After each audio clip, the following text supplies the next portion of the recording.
Welcome back to our YouTube channel medical and nurses सब। आज है जो आपकी क्लास है जो रिवीजन क्लास होने वाली है, जिनका कल पेपर होने वाला है 7 जुलाई को। जो भी लोग कल पेपर देने वाले हों उन सभी के लिए बेस्ट ऑफ लक। आप लोग अपना पेपर बहुत अच्छे से दीजिएगा। जो भी आपके डाउट वगैरह रह गए हों थोड़े बहुत भी 1% भी, तो आप वो डायरेक्ट मुझसे पूछ सकते हैं। आज की क्लास आपकी 1.5 आवर से ज़्यादा की होगी, क्योंकि कल आपको ओनली 2 घंटे का समय दिया जाएगा जिसमें आपको 100 क्वेश्चन सॉल्व करने होंगे। तो आज की क्लास भी आपकी वैसे ही होगी, आपको फास्ट एंड फास्ट है जो आंसरिंग करनी होगी।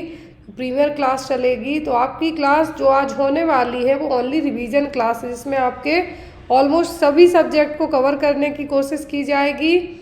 और जो लोग अपकमिंग टाइम में आफ्टर द ESIC के बाद कोई और अदर नर्सिंग एग्ज़ाम दे रहे हैं तो उनके लिए ऑफिशियल बुक आ गई है, आप लोग प्लीज़ ऑर्डर कीजिए। इस बुक में आपको 7000 से ज़्यादा क्वेश्चंस आपके सॉल्व हो जाएंगे।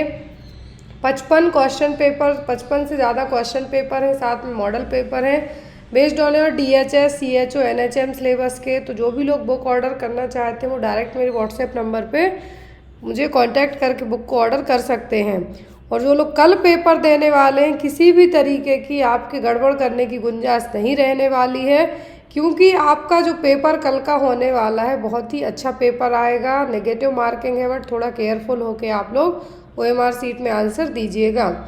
आज की क्लास के लिए जो पहला क्वेश्चन है आपको वही रहा है यहाँ पे, foot drop occurs due to. और आज की class most of the 1 liner question based होगी, आपको यहाँ पे आंसरिंग है जो करनी होगी।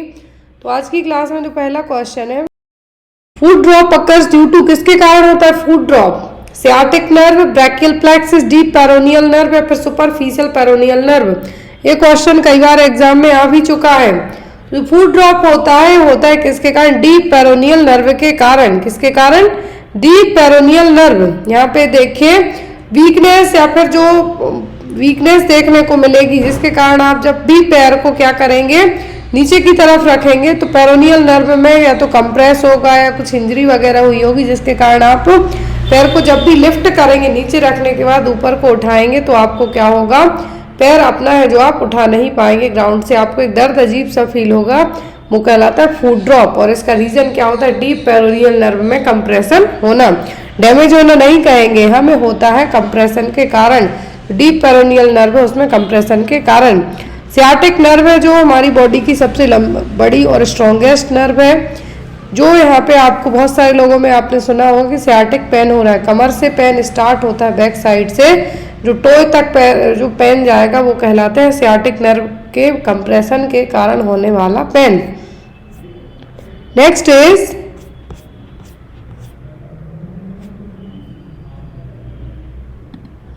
Which of the following is the typical main symptom of mall rotation?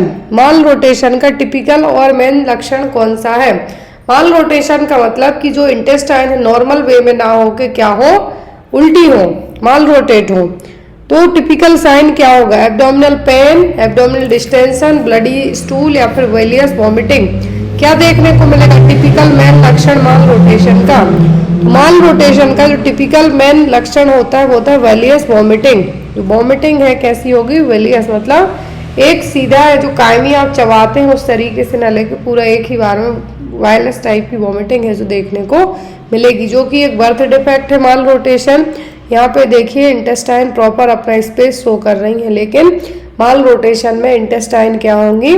Disturb रहेंगी। करेक्ट है जो कम्प्लीटली रोटेट वे में नहीं होंगी, फाइनल पोजीशन में नहीं होंगी। और ये जनरली 10 वीक की प्रेगनेंसी के टाइम पर ये चीज़ें हैं जो डेवलप हो जाती हैं। जब जो इंटेस्टाइन है क्या होती है? कॉइल शेप में रहेंगी, कॉइल शेप में रहेंगी।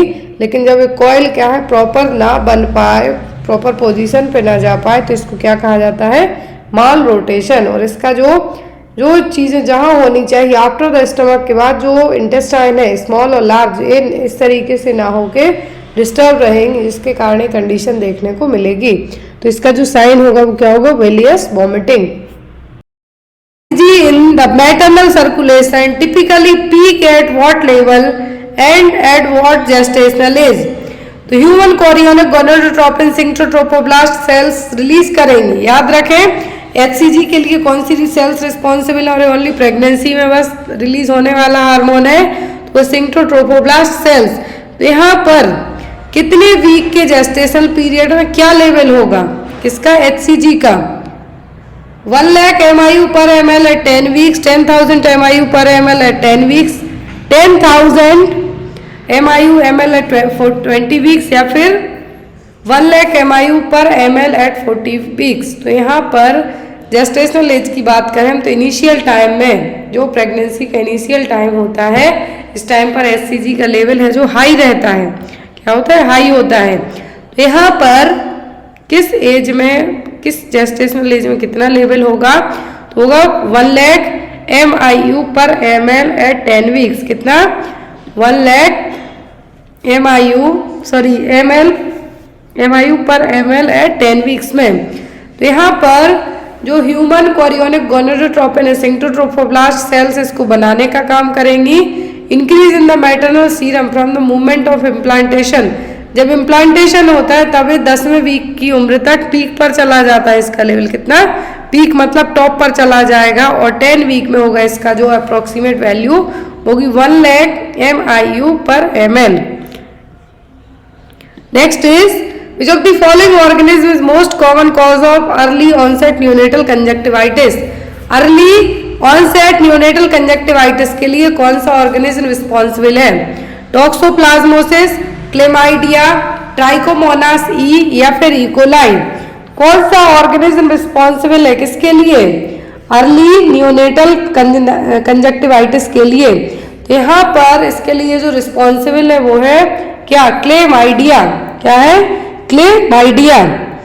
क्लेमाइडिया नियोनेटल कंजक्टिवाइटिस के लिए रिस्पॉन्सिबल है। सबसे कॉमनली जो नियोनेटल कंजक्टिवाइटिस होती है बच्चों में 1 घंटे से लेके 1 साल की उम्र तक, वो क्या होती है, वो होती है नियोनेटल कंजक्टिवाइटिस। कॉज पूछे तो क्लेमाइडिया, क्या है इसके लिए responsible, chlamydia. Next is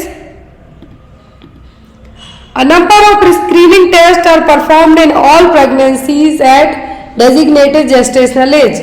Which of the screening test is correctly matched within the gestational age? यहाँ पर स्क्रीनिंग टेस्ट किए गए हैं प्रेगनेंसीज में, एक जो डेजिग्नेटेड जेस्टेशनल एज है, हर एक पर्टिकुलर एज बताई गई है।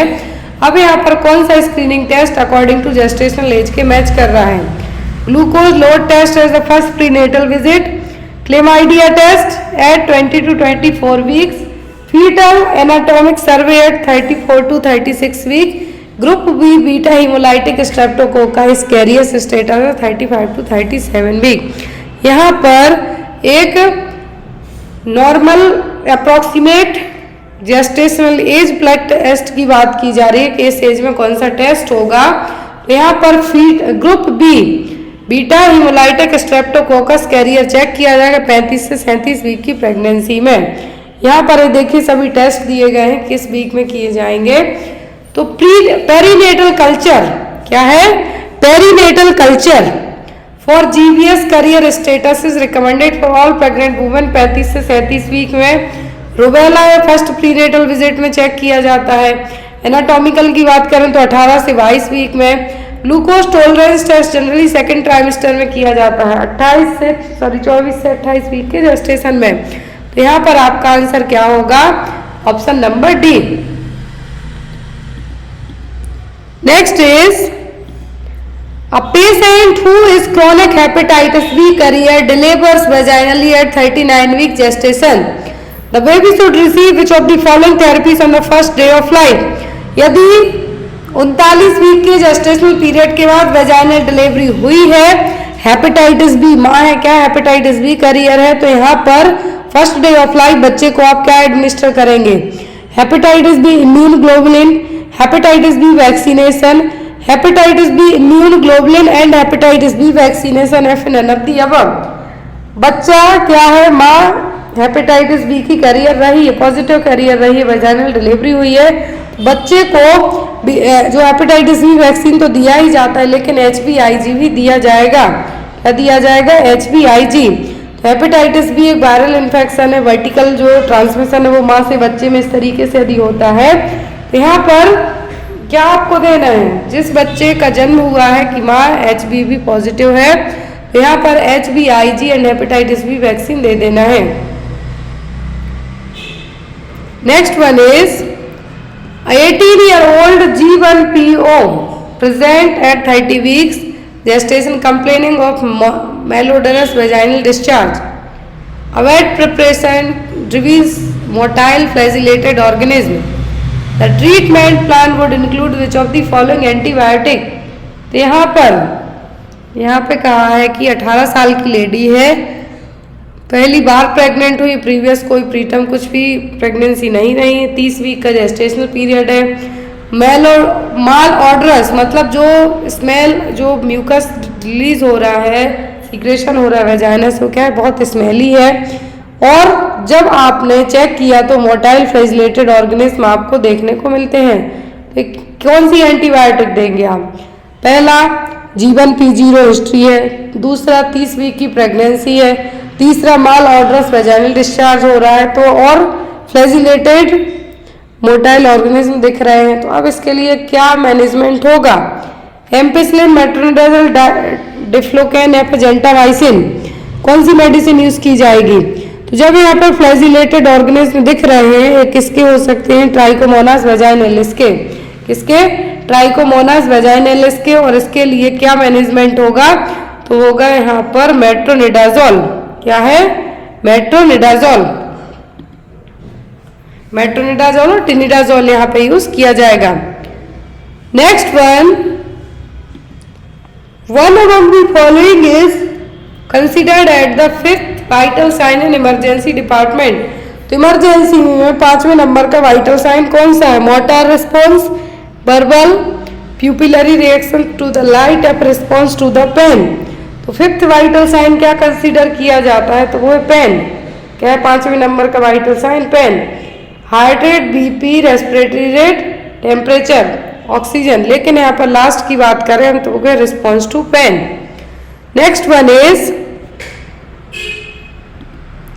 congenital syndrome related to viral infection are most likely to occur if the mother contracts the illness during which of the following trimester। तो congenital syndrome यदि कुछ भी वायरल इन्फेक्शन होता है तो कौन से ट्राइमेस्टर में होगा? फर्स्ट, सेकेंड, थर्ड या फिर पोस्टपार्टम पीरियड में। कंजेनाइटल सिंड्रोम है, वायरल इन्फेक्शन के कारण यदि माँ को होता है तो कौन से ट्राइमेस्टर में होने की रिस्क सबसे ज्यादा होगी? होगी फर्स्ट ट्राइमेस्टर में। किसमें? फर्स्ट ट्राइमेस्टर में।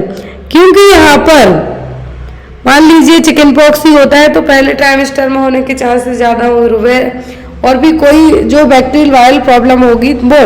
तो यहाँ पर पहले ट्राइमेस्टर में जो डेवलपिंग फीटस है उसको कंजेनाइटल प्रॉब्लम भी डेवलप होंगी। तो यहाँ पर यदि बात करें कि क्या है जो यहाँ पर कौन से ट्राइमेस्टर में डेवलप होगा, तो वो होगा फर्स्ट ट्राइमेस्टर।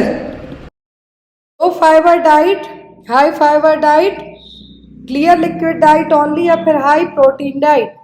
तो यहाँ पर कौन सी डाइट है जो प्रेफरेबल रहेगी किसके लिए यदि क्लाइंट को डायबिटिकुलाइटिस हुआ है? तो पहली चीज जब आपको पता होगा कि डायबिटिकुलाइटिस है क्या, तब तो आप उसके लिए डाइट बता पाएंगे। तो यहाँ पर डायबिटिकुलाइटिस का जो मेन, या फिर हम ये कह सकते हैं कि ये होता क्या है, डायबिटिकुलाइटिस में जो आपका कोलोन है, कोलोन का मतलब यहाँ पर लार्ज इंटेस्टाइन, लार्ज इंटेस्टाइन में एक तरीके से हम ये कहेंगे वीकनेस के कारण, यहाँ पे देखिए आप, यहाँ से आपको इजीली समझ में आएगा, जो डायवर्टिकुला का फॉर्मेशन होगा, मतलब एक तरीके से पाउच जैसे बनेंगे डायवर्टिकुला, जिसको नाम दिया गया है।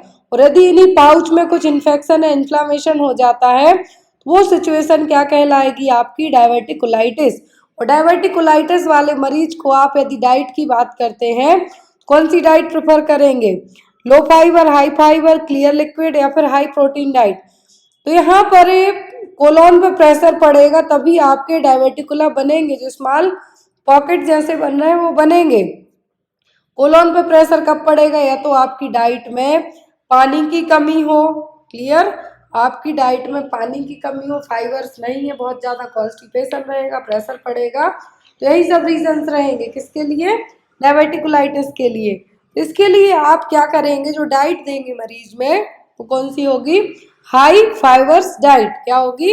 High fibres diet. यहाँ पे देखिए आप, ये रही आपकी लार्ज इंटेस्टाइन, जिसको आप कोलोन कहेंगे। क्या कहेंगे? कोलोन। और एटलीस्ट 5 मीटर तक इसकी लेंथ है जो मानी जाती है। जो स्मॉल होती है उसकी ज़्यादा होती है 7 मीटर तक। ये यहाँ पर लार्ज इंटेस्टाइन है। तो यहाँ पर इसके जो पार्ट है ascending colon, transverse colon, descending colon and sigmoid colon. अब होता क्या है कि जो यहाँ पर डिसेंडिंग पार्ट है या फिर कोई सा भी पार्ट हो सकता है कोलॉन का। अब यहाँ पर ये पॉकेट जैसे बनेंगे, इनमें ब्लीडिंग होगी, ये क्या है डायवर्टिकुलम कहलाएंगे जो यहाँ पर बनेंगे। अब यदि इन्हीं में इन्फेक्शन हो जाता है तो ये कहलाएगा डायवर्टिकुलाइटिस। लेकिन जब एक से ज़्यादा जगह डायवर्टिकुलाइसिस हो जाए तब ये कहलाते हैं डायवर्टिकुलोसिस। याद रखें, ये ओनली पाउच अकेले बनते हैं, पॉकेट स्मॉल पॉकेट बनते हैं inside of your colon, it's called the diverticula. और यहाँ पर यदि इन्हीं में कुछ इन्फेक्शन हो जाए तो ये कहलाते हैं डायवर्टिकुलाइटिस। और जब इन्हीं के बहुत सारे डायवर्टिकुलम बन जाएंगे और फिर इनमें इन्फेक्शन होगा तो ये कहलाएगा डायवर्टिकुलोसिस। इसके साइन सिम्टम क्या होंगे डायवर्टिकुलोसिस के? लोअर क्वाड्रेंट एब्डोमिनल पेन, जो कि कभी कभी सीवियर भी हो सकता है। लोअर क्वाड्रेंट में एब्डोमिनल पेन होगा। डिस्टेंटेड एब्डोमेन और पैल्पेबल कोलॉन, हो सकता है कि आप अपने कोलॉन पे जब डॉक्टर पाल्पेशन करेंगे, जो भी डॉक्टर फिजिशियन आपका पाल्पेशन करेगा तो उनको एक पाल्पेबल कोलॉन भी फील होगा। फीवर रहेगा क्योंकि इन्फेक्शन है। नोजिया वॉमिटिंग कॉमन सी बात है, जब यदि किसी पर्सन को कोई भी जीआईटी से रिलेट करती प्रॉब्लम होती है तो नोजिया वॉमिटिंग होता है। रेक्टल ब्लीडिंग होगी। रेक्टल ब्लीडिंग क्यों होगी? मान लीजिए जो यहाँ पर पाउच बने हुए हैं इनमें यदि ब्लीडिंग हो रही है, यही जो ब्लड है कहाँ से आएगा? रेक्टम के थ्रू बाहर आएगा, तो यहाँ पर रेक्टम ब्लीडिंग हो सकती है। कॉन्स्टिपेशन देखने को मिलेगा, लेकिन डायरिया बहुत कम केस में देखने को मिलेगा। तो इसी कॉन्स्टिपेशन को प्रिवेंट करने के लिए हम क्या देंगे? High fibre diet. कॉज क्या है इसके? आर्ट्रियल हाइपरटेंशन, मतलब जो यहाँ पे ब्लड फ्लो हो रहा है, इस ब्लड फ्लो में कुछ यदि प्रेशर ज़्यादा हो तो उसके कारण भी ये सिचुएशन डेवलप हो सकती है। इम्यूनोसप्रेशन, मतलब कोई भी आपको इम्यूनोसप्रेसिव डिसीज़ है, HIV हो गई या फिर कोई सी भी ऑटोइम्यून डिसीज़ हो गई, ओबेसिटी, विटामिन डी की कमी, तो ये सब क्या है? रीज़न है। अब यदि यहाँ पर यही डायवर्टिकुलाइटिस क्या हो, कॉम्प्लिकेशन की बात करें तो होंगे बावल ऑब्स्ट्रक्शन। बावल ऑब्स्ट्रक्शन क्यों होंगे? क्योंकि यहाँ पर ये बहुत ज़्यादा बन गए। मान लीजिए यहाँ पर ये जो कोलॉन में बहुत ज़्यादा डायवर्टिकुलाइटिस बन गए तो यहाँ पर जो आपका जो भी मटेरियल है, जो अनडाइजेस्टेड मटेरियल होता है वो कोलॉन में ही आता है। यहाँ पर मान लीजिए कुछ ऑब्स्ट्रक्शन हो गया था ना, यहाँ का आइटम बाहर ही नहीं आ पाएगा, तो ये क्या हो गया? यहाँ पर ऑब्स्ट्रक्शन। पेरिटोनाइटिस, कभी कभी बस्ट आउट हो जाए, ये जो डायवर्टिकुलोसिस और डायवर्टिकुलाइटिस है क्या हो जाए? बस्ट हो जाए, तो यहाँ पर क्या होगा? परफोरेशन होने के चांसेस बढ़ जाएंगे। पेरिटोनाइटिस हो सकता है, जो यहाँ पर लेयर है पेरिटोनियम है उसकी कवरिंग में इन्फेक्शन होने के चांसेस रहेंगे। एब्सेस हो सकता है, फिस्टुला हो सकता है, ब्लीडिंग हो सकती है। तो ये सब कॉम्प्लिकेशन होगी यदि इसको प्रॉपर ट्रीट नहीं किया गया। डायग्नोसिस के लिए तो वही है कि आप इन्फेक्शन है तो उसके लिए यूरिन टेस्ट कराएंगे और यहाँ पर लिवर एंजाइम टेस्ट कराएंगे कि कोई लिवर से रिलेट करती हुई प्रॉब्लम से तो आपका पेन नहीं हो रहा है। स्टूल टेस्ट कराएंगे यदि किसी पर्सन को डायरिया का केस होता है। USG कराएंगे जिससे प्रॉपर पता चल जाएगा। एंड देन CT स्कैन कराएंगे तो CT स्कैन में और कंफर्म हो जाएगा कि कितना सीवियरिटी है और किस तरीके से इस चीज़ को ट्रीट किया जाना है। तो आई होप आपको पूरे पॉइंट्स क्लियर हो गए हों डायवर्टिकुलाइटिस को लेके। Next is a client is diagnosed with Crohn's disease. The nurse should anticipate which of the following symptom. यदि किसी पर्सन को Crohn's disease हुई है तो एज अ नर्स आप कौन से सिम्टम है जो एंटिसिपेट करेंगे? Blood diarrhoea, severe constipation, painless jaundice, abdominal pain and cramping. Crohn's disease में होगा क्या? जो यहाँ पर इस मरीज को यदि Crohn's डिसीज हुई है तो कौन से सिम्टम आपको उसमें देखने को मिलेंगे? तो यहाँ पर Crohn's डिसीज क्या है? GI ट्रैक्ट में होने वाला इन्फ्लामेशन है। अब ये आपके कहाँ से? स्टमक से लेके एनस तक के एरिया को अफेक्ट कर सकता है। कहाँ से? स्टमक से एनस तक के एरिया को अफेक्ट कर सकता है। क्या है? Crohn's डिसीज इन्फ्लामेशन है आपके GI ट्रैक्ट में होने वाला। अब ये इन्फ्लामेशन आपके GI ट्रैक्ट में, गैस्ट्रोइंटेस्टाइनल ट्रैक्ट में होता है तो ये तो स्टार्टिंग से एंडिंग जो एनस एरिया है वहाँ तक अफेक्ट करेगा। तो अब यहाँ पर सिम्टम क्या होंगे, तो आपको लगेगा डायरिया भी हो सकता है, कॉन्स्टिपेशन बहुत रेयरली देखने को मिलता है ऐसे केसेस में। अब यहाँ पर एब्डोमिनल पेन और क्रैम्पिंग सबसे कॉमन साइन यहाँ पे माना जाएगा किसका, क्रॉन्स डिसीज का। क्रॉन्स डिसीज वाले मरीज में यदि बात की जाए डाइट की, तो प्रोटीन वाली डाइट है जो अवॉइड करने को कहा जाता है। ये देखिए यहाँ पर जो नॉर्मल आपका ल्यूमेन होती है कोलोन की, वो इस तरीके से रहेगी जो फर्स्ट इमेज में आपको दिख रही है। कोलोन की जो ल्यूमेन है वो ऐसी रहेगी। लेकिन जब क्रॉन्स डिसीज की कंडीशन होगी, क्रॉनिक मतलब लंबे टाइम से इन्फ्लामेशन है, कहाँ पर, जीआई ट्रैक्ट में, जो आपके स्टमक से होते हुए एनस तक रहेगा। तो इन्फ्लामेशन या तो आपकी लार्ज इंटेस्टाइन में हो सकता है, स्मॉल में हो सकता है, या फिर एनल एरिया में हो सकता है। तो यहाँ पर इसके कारण ब्लड भी कभी कभी देखने को मिल सकता है। कहाँ पर ब्लड देखने को मिलेगा, स्टूल में। लेकिन मोस्ट ऑफ दी क्या होगा, एब्डोमिनल पेन और क्रैम्पिंग। क्रैम्पिंग का मतलब है कि आपको ऐसे लगेगा कि जैसे पेट में कुछ हो रहा है, वही एब्डोमिनल पेन और क्रैम्पिंग है जो देखने को मिलेगी किसमें, क्रॉन्स डिसीज में, और जीआई ट्रैक्ट का इन्फ्लामेशन है। Next one, the most important nursing intervention to correct skin dryness is, यदि किसी पर्सन को स्किन ड्राइनेस होती है तो कौन से इंटरवेंशन आप जो यहाँ पे अपनाएंगे, consult the dietitian about increasing the patient fat intake and take necessary measures to prevent infection। दूसरा ऑप्शन है, ask the physician to refer the patient to a dermatologist and suggest that the patient wear home laundered sleepwear। Encourage the patient to increase his fluid intake, use non-irritating soap when bathing the patient and apply lotion to the involved area। Avoid bathing the patient until the condition is remedied and notify the physician। तो आप skin dryness के लिए क्या करेंगे, तो यहाँ पर first option में है कि डाइटिशियन को कंसल्ट करें, आपकी फैट इंटेक ले पर्सन यहाँ पर, जिससे इन्फेक्शन प्रिवेंट किया जा सके। दूसरे में है कि पेशेंट को डर्मेटोलॉजिस्ट के पास भेजा जाए। तीसरा है यहाँ पर कि फ्लूइड ले, नॉन इरिटेटिंग सोप यूज करें। तो यहाँ पर ये चीज़ है जो क्यों अपनाई जाएगी स्किन इंटेग्रिटी के लिए। स्किन ड्राइनेस यदि हुई है तो आप कैसे मैनेज कर पाएंगे इस चीज़ को, आप यहाँ पर पर्सन को इनकरेज करें कि आप ज़्यादा फ्लूइड लें, नॉन इरिटेटिंग सोप यूज़ करेंगे तो जो भी आपकी स्किन में ड्राइनेस और कभी कभी ड्राइनेस के कारण स्किन ब्रेक भी रहती है और यहाँ से आपको इन्फेक्शन होने के चांसेस हो जाते हैं। तो यहाँ पर नॉन इरिटेटिंग सोप यूज़ करें जिसमें केमिकल ना हो जब आप नहाते हैं।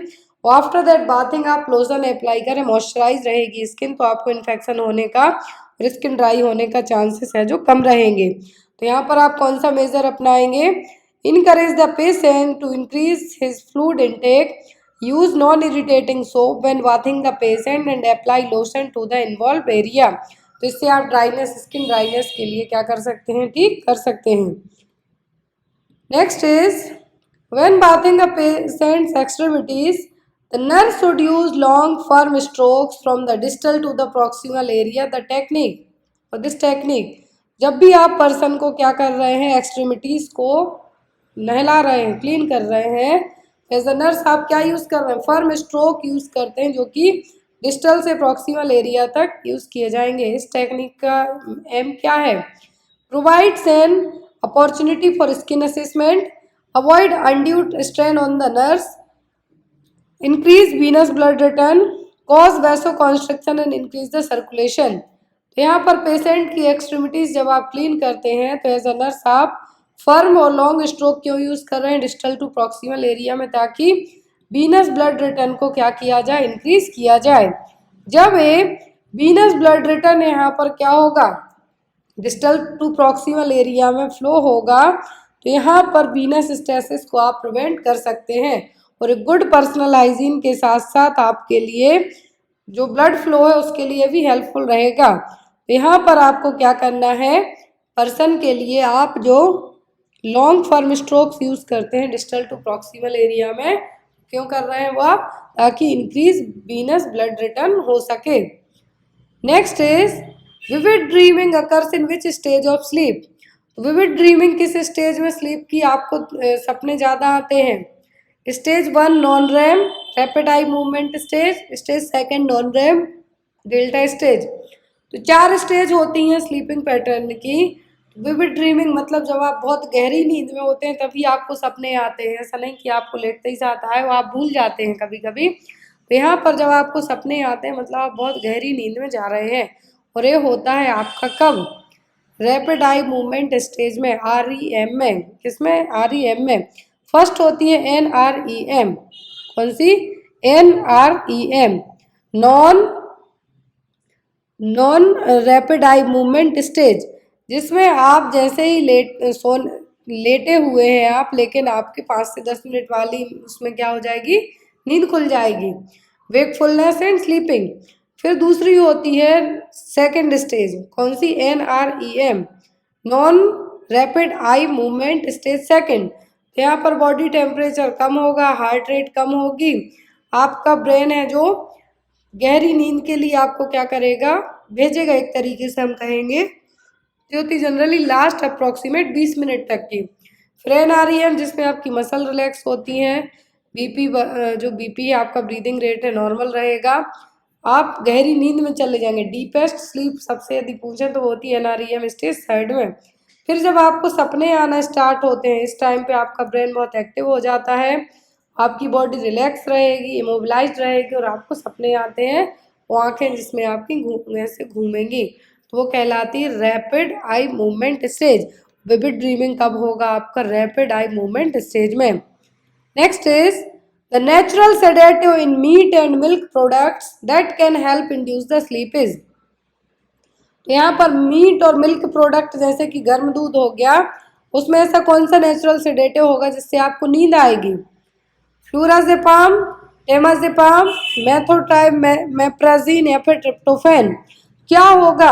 नेचुरल सेडेटिव मतलब आपने कुछ मिलाया नहीं है, ना मीट में मिलाया है ना ही मिल्क के प्रोडक्ट में, स्पेशली गर्म दूध में, लेकिन आपको उनके खाते ही साथ आपको नींद आना स्टार्ट हो जाती है। Induce the sleep. तो क्या कौन सा यहाँ पर होगा?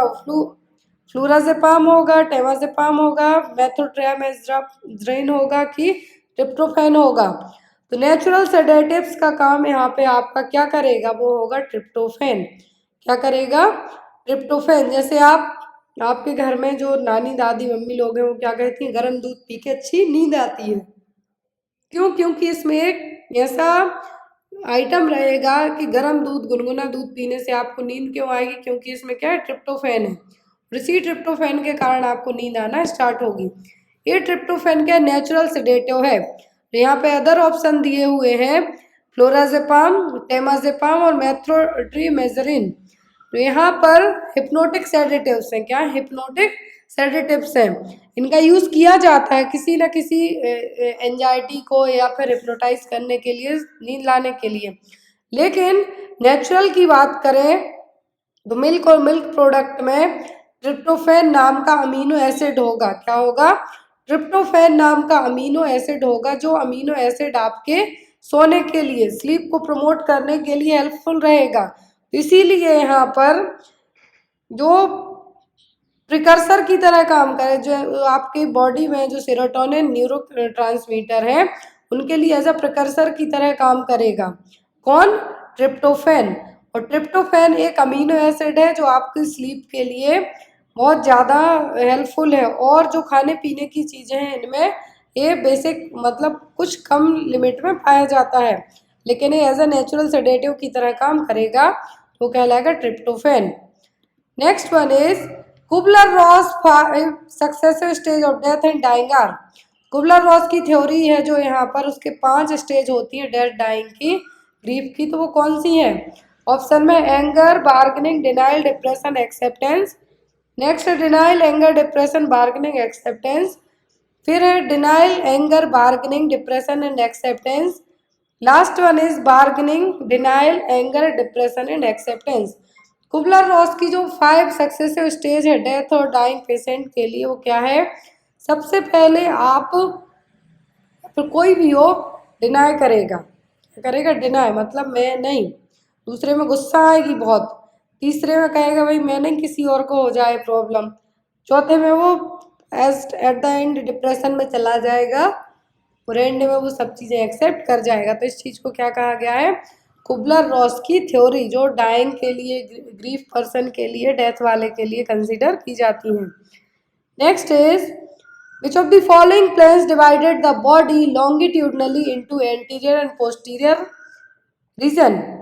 कौन सा प्लेन है, हमने अलग अलग तरीके के प्लेन पढ़े, फ्रंटल, सेजाइटल, मिड सेजाइटल और ट्रांसवर्स, कोरोनल, ये सब प्लेन पढ़े हुए हैं हमने। तो यहाँ पर जो प्लेन आपकी बॉडी को एंटीरियर और पोस्टीरियर वे में लॉन्गिट्यूडनली डिवाइड करेगा वो कौन सा प्लेन है, फ्रंटल, सेजाइटल, मिड सेजाइटल या फिर ट्रांसवर्स प्लेन। तो कौन सा प्लेन है जिसमें आपकी बॉडी आगे के हिस्से में और पीछे के हिस्से में बट जाती है, डिवाइड हो जाएगी, तो वो कहलाता है आपका फ्रंटल प्लेन। कौन सा, फ्रंटल प्लेन और कोरोनल प्लेन। ये देखिए आगे वाला हिस्सा एंटीरियर और पीछे वाला पोस्टीरियर कहलाएगा। तो यहाँ पर एक क्या है, कोरोनल प्लेन और फ्रंटल प्लेन। सेजाइटल प्लेन की बात करें हम तो आपकी बॉडी लेफ्ट और राइट में, इसमें लेफ्ट और राइट पोर्शन में डिवाइड हो जाएगी, मिड सेजाइटल और पैरासेजाइटल प्लेन फिर ये कहलाएगा। राइट साइड का राइट पोर्शन, लेफ्ट साइड का लेफ्ट पोर्शन, तो यहाँ पर मिड सेजाइटल और पैरासेजाइटल है। फिर आपका आता है ट्रांसवर्स और क्रॉस सेक्शनल प्लेन, मतलब आपकी बॉडी अपर और लोअर पार्ट में और सुपीरियर और इन्फीरियर पोर्शन में डिवाइड होगी, तो वो कहलाता है ट्रांसवर्स। तो यहाँ पे देखें आप, यदि आपको कहते हैं ट्रांसवर्स, तो ट्रांसवर्स का मतलब है कि आपकी बॉडी सुपीरियर और इन्फीरियर में डिवाइड हो गई है। अब यहाँ पे आपको कहा जाता है सेजाइटल, तो लेफ्ट एंड राइट में, फ्रंटल और कोरोनल तो एंटीरियर एंड पोस्टीरियर वे में। Next is a nurse discourages a patient from straining excessively when attempting to have a bowel movement. What physiological response primarily may be prevented by avoiding straining on defecation? यदि कोई person पोटी करने गया है, defecation के लिए गया है यहाँ पर, तो उसके लिए आप क्या कहेंगे उस पर्सन के लिए कि आप ज़्यादा स्ट्रेनिंग का मतलब ज़्यादा प्रेशर के साथ बाउल मूवमेंट और डिफिकेशन ना करें। इसका रीज़न क्या है, इनकॉन्टिनेंस हो सकता है, डिसअरिथमिया हो सकता है, फीकल इन्फेक्शन हो सकता है, रेक्टल हेमरॉइड्स हो सकता है। क्या है ऐसा जो हो सकता है यदि पर्सन जो बाउल मूवमेंट या फिर फ्रेश होने जाता है तो यहाँ पर ज़्यादा स्ट्रेन लगाएगा, प्रेशर लगाएगा, तो क्या होने के चांसेस रहेंगे, तो वो जो यहाँ पे होगा सबसे रिस्की होगा, वो होगा डिसअरिथमिया। क्या होगा, डिसअरिथमिया।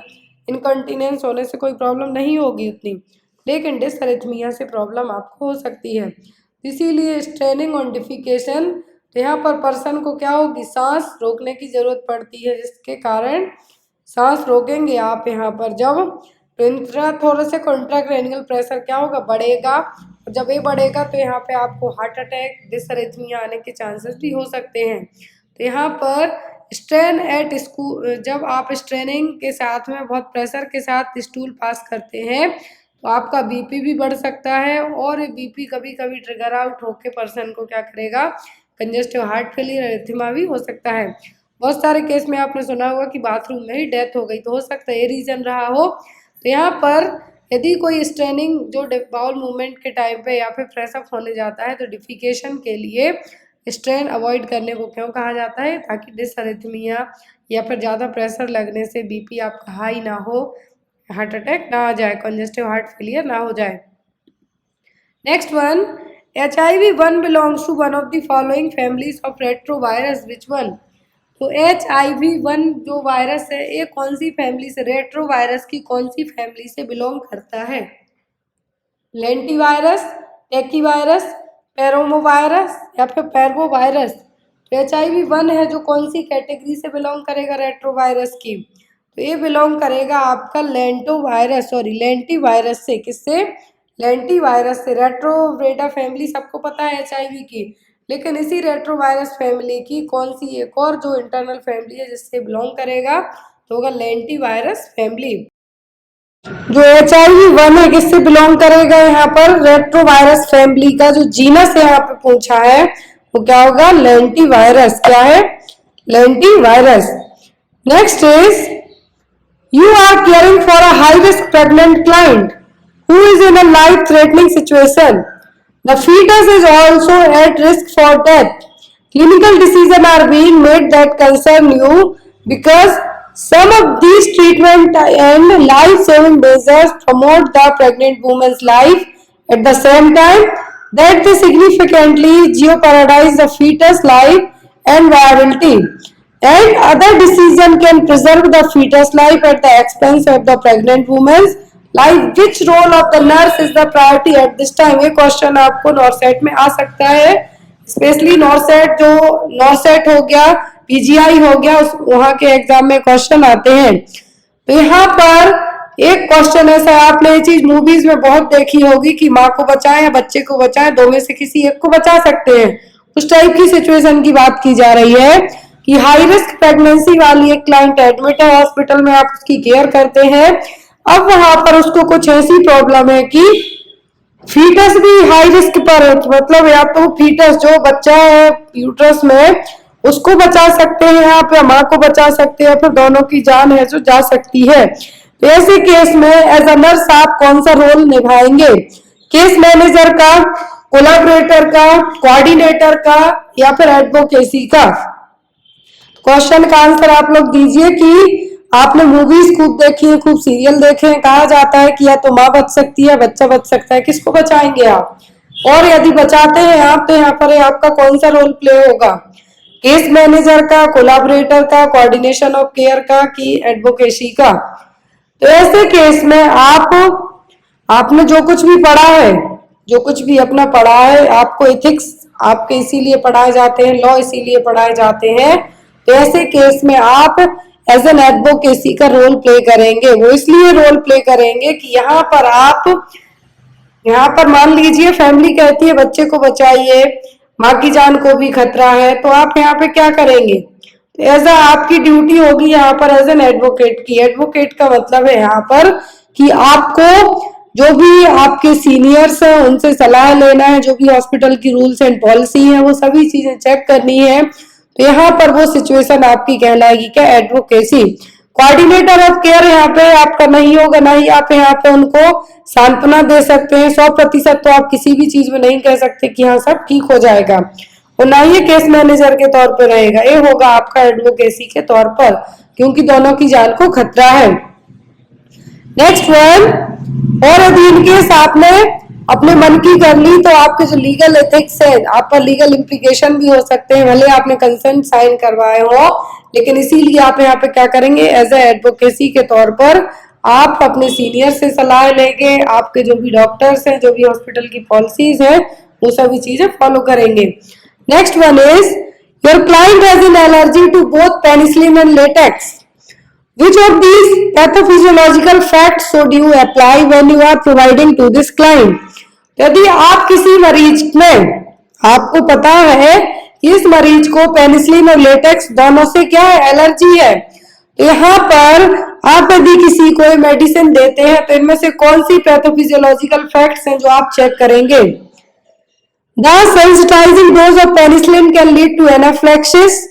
The second dose of penicillin can lead to distributive shock. Next, you should be aware of the fact that about 10% of the population has an allergy to both penicillin and latex. You should be aware of the fact that 20% of the population has an allergy to both penicillin and latex. तो यहाँ पर आपकी pathophysiology क्या होगी? आपको पता है कि आपके मरीज को पेनिसिलिन और लेटेक्स दोनों से एलर्जी है। तो यहाँ पे कहा है ऑप्शन नंबर फर्स्ट कि पहला डोज देंगे तो एनाफिलेक्टिक रिएक्शन होगा। क्या होगा? यदि पेनिसिलिन से किसी को एलर्जी है तो क्या होगा? वो फर्स्ट डोज में एनाफिलेक्टिक रिएक्शन कॉज करेगी। लेकिन यदि आपको पता ही है कि मरीज को आपके पेनिसिलिन से एलर्जी और आपने जाके इंजेक्शन लगा दिया उसको पेनिसिलिन भर के, तो मरीज को डिस्ट्रीब्यूटिव शॉक हो सकता है, जिसके कारण उसकी जान भी जा सकती है। तो ऐसे केस में आपका जो आंसर आएगा वो क्या होगा? The second dose of penicillin can lead to distributive shock. क्या होगा? डिस्ट्रीब्यूटिव शॉक है जो कॉज कर सकता है सेकेंड डोज, क्योंकि आपके मरीज को ऑलरेडी पेनिसिलिन और लेटेक्स से क्या एलर्जी है। फर्स्ट डोज की मानेंगे कि हाँ एनाफिलेक्टिक शॉक होगा, लेकिन सेकेंड डोज यदि आपने दे दिया, चाहे आपको पता भी है कि उसको है ये चीज, मरीज को डिस्ट्रीब्यूटिव शॉक के कारण उसकी डेथ हो सकती है। Next is vertigo is due to problem in. Vertigo किसमें प्रॉब्लम होने के कारण होगा? Middle ear, external ear, tympanic membrane या फिर इनर ईयर।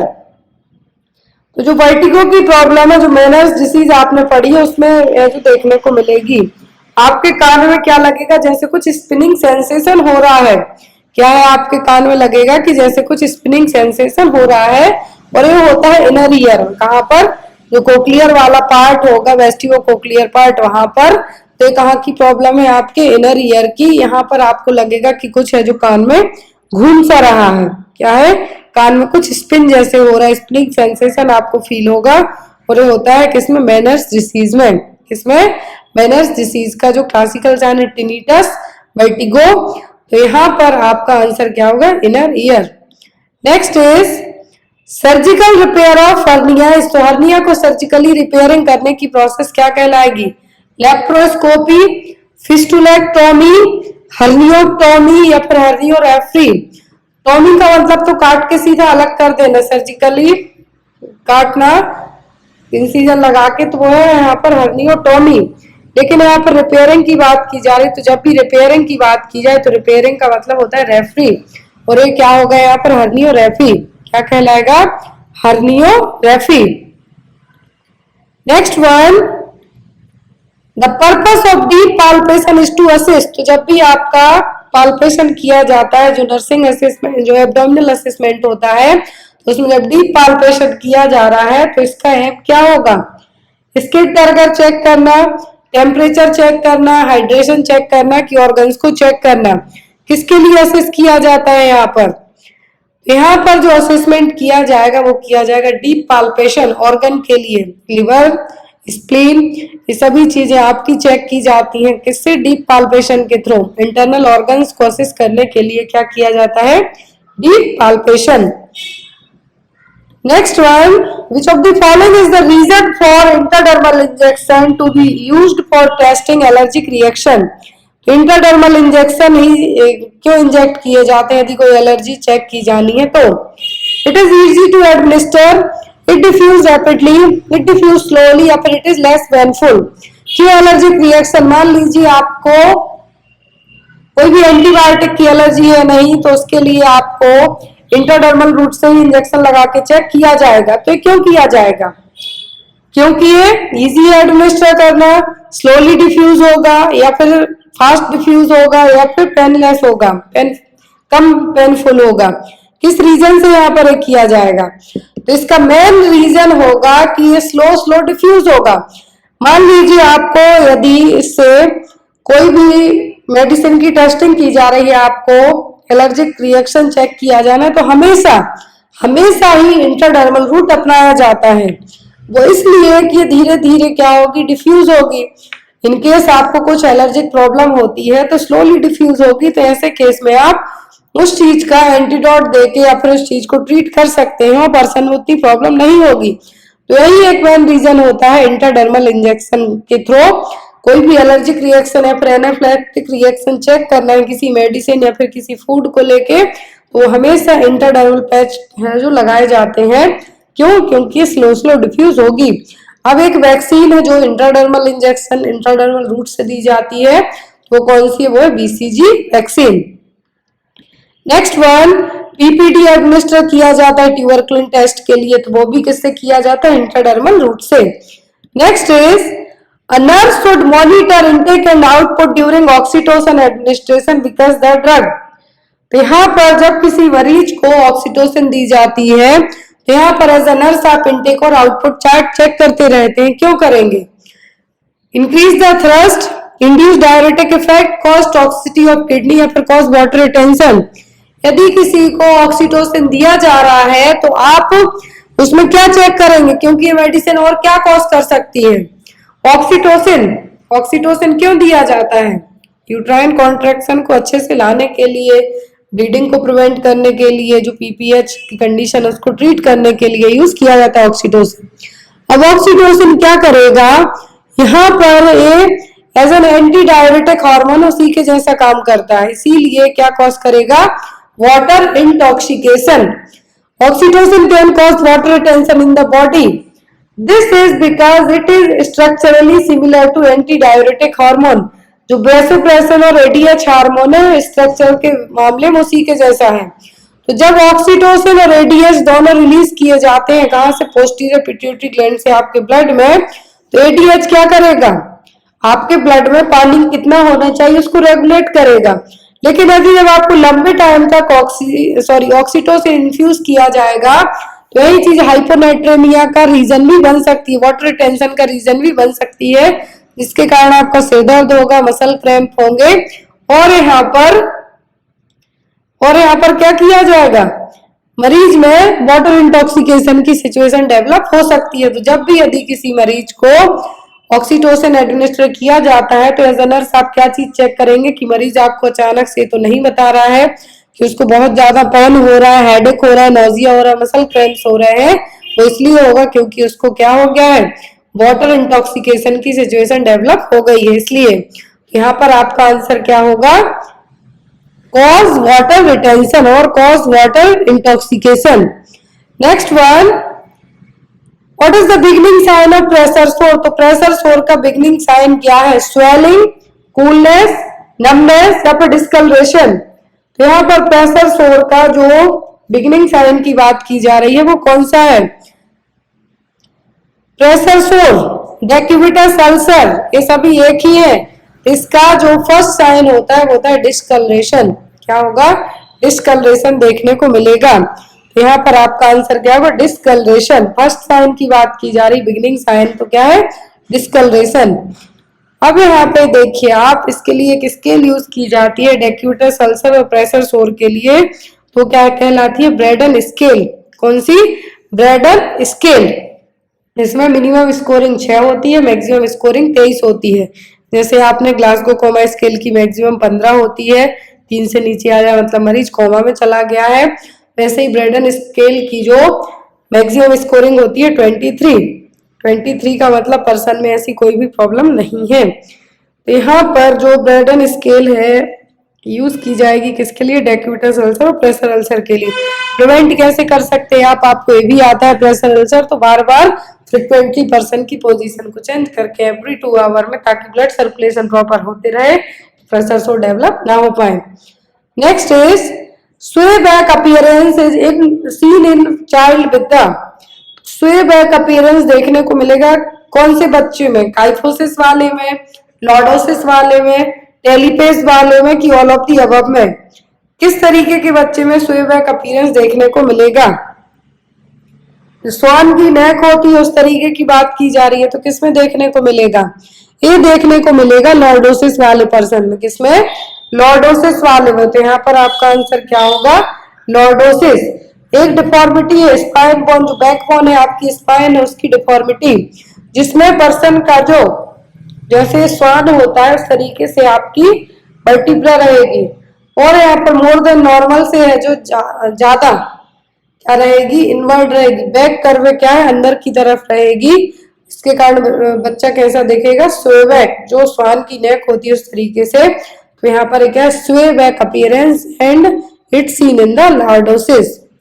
थोरेसिक वे में, थोरेसिक जो आपका वर्टिब्रल कॉलम है वहां पर प्रॉब्लम होगी तो काइफोसिस कहलाएगी।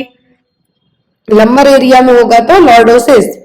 Next is which type of epithelial is efficient in generating new cells to replace dead cells damaged by mechanical friction? कौन से टाइप के एपिथेलियल टिश्यू में ये ताकत रहेगी या फिर नई सेल्स को जनरेट करेगा पुरानी जो डेड सेल्स है उनको डैमेज करके बाय मैकेनिकल फ्रिक्शन के? कौन से ऐसे एपिथेलियल टिश्यू हैं? ट्रांजिशनल, कॉलमनार, स्ट्रेटिफाइड या फिर स्क्वेमस एपिथेलियम? क्वेश्चन आते हैं एग्जाम में तो आपको जरूरी नहीं यही से वहां एपिथेलियल में से आपको कोई से भी क्वेश्चन आ सकते हैं। यहाँ पर जो कहा गया है कि न्यू सेल्स को रिप्लेस करेगा, जो डेड सेल्स है उनको डैमेज करेगा मैकेनिकल फ्रैक्शन से, और जो नई सेल्स है उनको रिप्लेस किया जाएगा। तो कौन से टिश्यूज होंगे? तो होंगे stratified epithelial tissue. Stratified epithelial tissue यहाँ पर होते हैं सिंपल, स्ट्रेटिफाइड और स्ट्रेटिफाइड कोलमनार। यहाँ पर ये अलग अलग तरीके के अलग अलग जगह प्रेजेंट रहते हैं कि जो आपको एग्जाम में या तो रेस्पिरेटरी ट्रैक्ट के ट्रैकिया वाले एरिया में वहां पे कौन से हैं, यूट्रस में कौन से हैं, तो ये आपको इस तरीके से पूछे जा सकते हैं। तो यहाँ पर क्या कहा गया है कि एपिथेलियल टिश्यू जो एपिथेलियल में एफिशिएंट मतलब उनकी ये क्षमता है कि वो नई सेल्स को जनरेट करेंगे डेड सेल्स को डैमेज करके, तो वो होंगे स्ट्रेटिफाइड एपिथेलियम टिश्यू। कौन से? Stratified epithelium tissue. Which inhibit glucagon secretion, तो ग्लूकागॉन के सीक्रेशन को इनहिबिट करने का काम कौन करेगा? अमीनो एसिड, एक्सरसाइज, सोमेटोस्टेटिन या फिर बीटा एगोनिस्ट। तो ग्लूकागॉन एक हार्मोन है, पेंक्रियाज रिलीज करती है किसके लिए? ग्लूकागॉन को। अब इसी ग्लूकागॉन के सीक्रेशन को इनहिबिट करने का काम कौन करेगा? तो यहाँ पर ग्लूकागॉन का सीक्रेशन कौन करेगा? पेंक्रियाज की जो अल्फा सेल्स हैं, बीटा रिलीज करती हैं इंसुलिन को, अल्फा रिलीज करती हैं किसको? ग्लूकागॉन को। अब इस ग्लूकागॉन का यदि सीक्रेशन होता है तो इसको इनहिबिट मतलब सप्रेस करने का काम कौन करेगा? तो इसको सप्रेस करने का काम कौन करेगा? वो करेगा सोमेटोस्टेटिन। कौन करेगा? सोमेटोस्टेटिन। तो यहाँ पर आपका आंसर क्या होगा? सोमेटोस्टेटिन। एग्जाम में आपको आ सकता है कि रिलीज कौन करेगा ग्लूकागॉन को? पेंक्रियाज की अल्फा सेल्स। कौन सी? अल्फा सेल्स, जो आइसोलेट्स ऑफ लैंगरहैंस में cells alpha beta gamma alpha beta delta. Alpha करेंगे ग्लूकागॉन को, बीटा करेंगी इंसुलिन को, और जो यहाँ पर डेल्टा सेल्स है वो सोमेटोस्टेटिन को। सोमेटोस्टेटिन है जो यहाँ पर क्या है? तो सोमेटोस्टेटिन का जो मेन रोल यही है कि जो ग्लूकागॉन हो रहा है, सीक्रेट हो रहा है, उसके इनहिबिशन करना, उसको सप्रेस करने का काम करना। तो यहाँ पर जो सोमेटोस्टेटिन हार्मोन है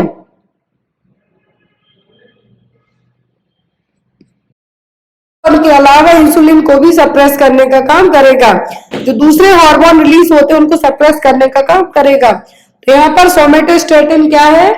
एक हार्मोन ही है ये भी, लेकिन एक ग्लूकागॉन को क्या करेगा? सप्रेस करेगा, इनहिबिट करेगा। Next is iron is absorbed almost entirely इन, तो जो आयरन का एब्जॉर्प्शन है कहाँ पे होता है? इलियम, ड्यूडेनम, स्टमक या फिर जेजुनम में। तो आयरन है जो आयरन है कहाँ पे इसका एब्जॉर्प्शन होगा? आयरन का मोस्ट ऑफ द एब्जॉर्प्शन होता है ड्यूडेनम में। जो स्मॉल इंटेस्टाइन के पार्ट है इलियम, ड्यूडेनम, जेजुनम, तो सबसे ज्यादा कहाँ पे होता है? ड्यूडेनम में। Next is bite cells are seen in, तो बाइट सेल्स किसमें देखने को मिलेंगी? इम्यून हीमोलाइसिस में, G6PD डेफिशिएंसी में, मलेरिया में, कि नन ऑफ द अबव में। तो बाइट सेल्स किसमें देखने को मिलेंगी? बाइट सेल्स देखने को मिलेंगी G6PD डेफिशिएंसी में। किसमें? G6PD डेफिशिएंसी में। जो ग्लूकोज 6 फास्फेट डिहाइड्रोजनेज की कमी होगी, जिसमें आपका हीमोग्लोबिन है, जिसमें आपका हीमोग्लोबिन में क्या देखने को मिलेगा? Oxidative stress cause haemoglobin to denature and form health bodies. तो ये देखिए 3 क्वेश्चन आपके कवर होते। पहला G6PD में व्हाइट सेल्स देखने को, व्हाइट जो काटने वाली सेल्स हैं, व्हाइट सेल्स देखने को मिलेंगी और हीमोलाइसिस कॉज करेंगी। क्या करेंगी? हीमोलाइसिस कॉज करेंगी, और इसी हीमोलाइसिस के कारण बनेगी हेल्थ बॉडीज। कौन सी?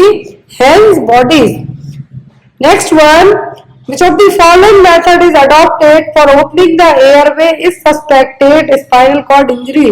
यदि किसी मरीज को क्या है? स्पाइनल कॉर्ड इंजरी सस्पेक्ट हुई है, यहाँ पर एयरवे ओपन करने के लिए क्या मेथड अपनाई जाएगी? Head tilt method, chin lift method, jaw thrust method या फिर हेलमिन मेथड? कौन सी मेथड अपनाई जाएगी?